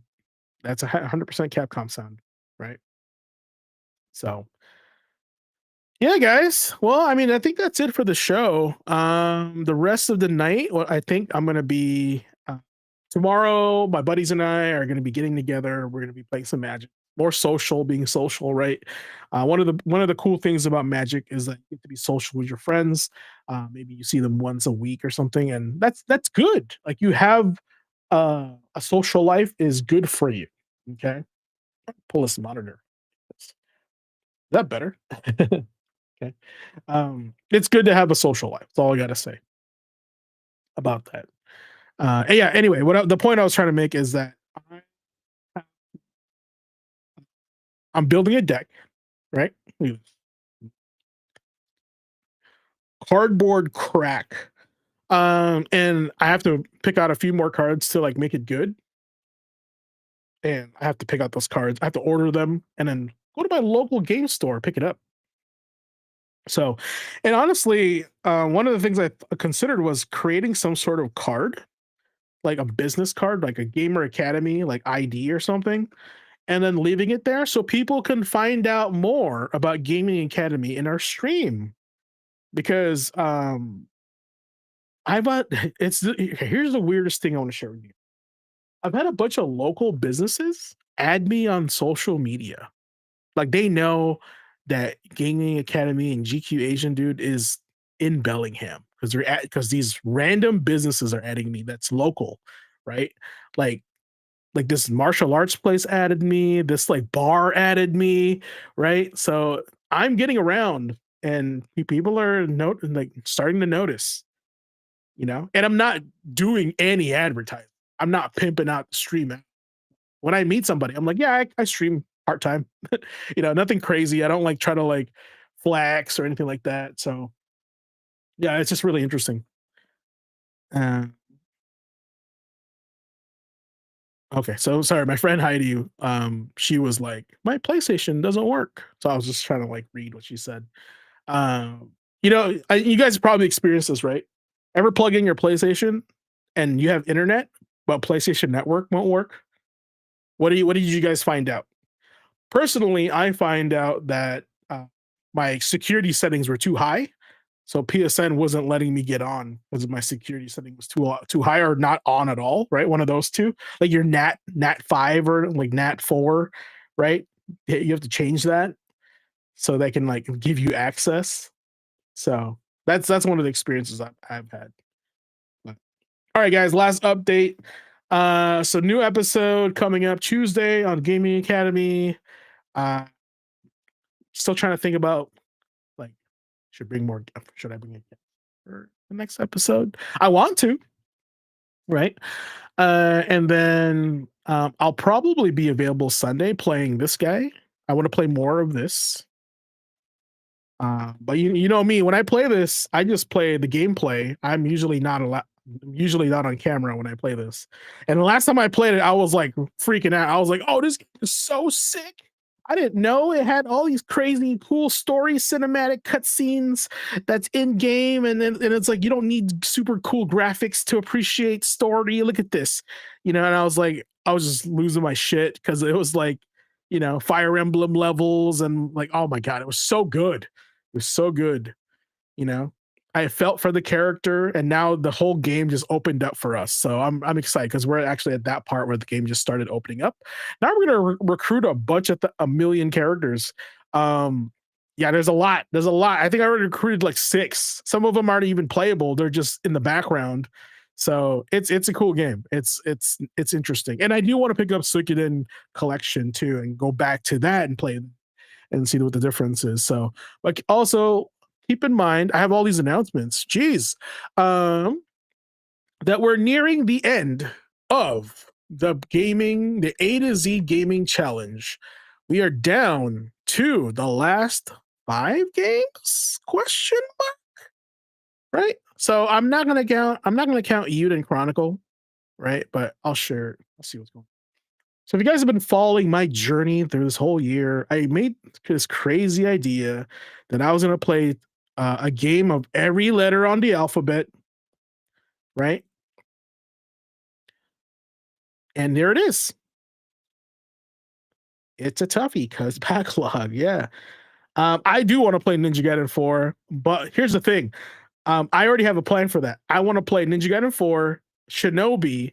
Sorry, the way I'm going to play is probably Shinobi, Ragebound, Ninja Gaiden Ragebound, and then Ninja Gaiden 4 to get my ninja on, right? So I might treat myself to like a trilogy of ninja games.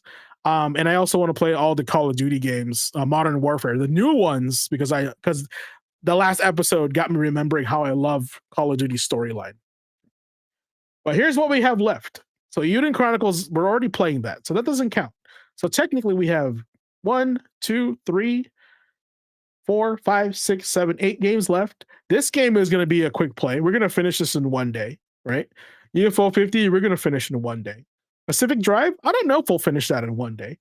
Vampire's on the list for sure. Quantum Break, I would do. It's going to be I might have to change this because I don't have an Xbox plugged in to my computer, and my computer and streaming at the same time won't be able to handle this game. This game is crazy. And I remember this game being like kind of a monster.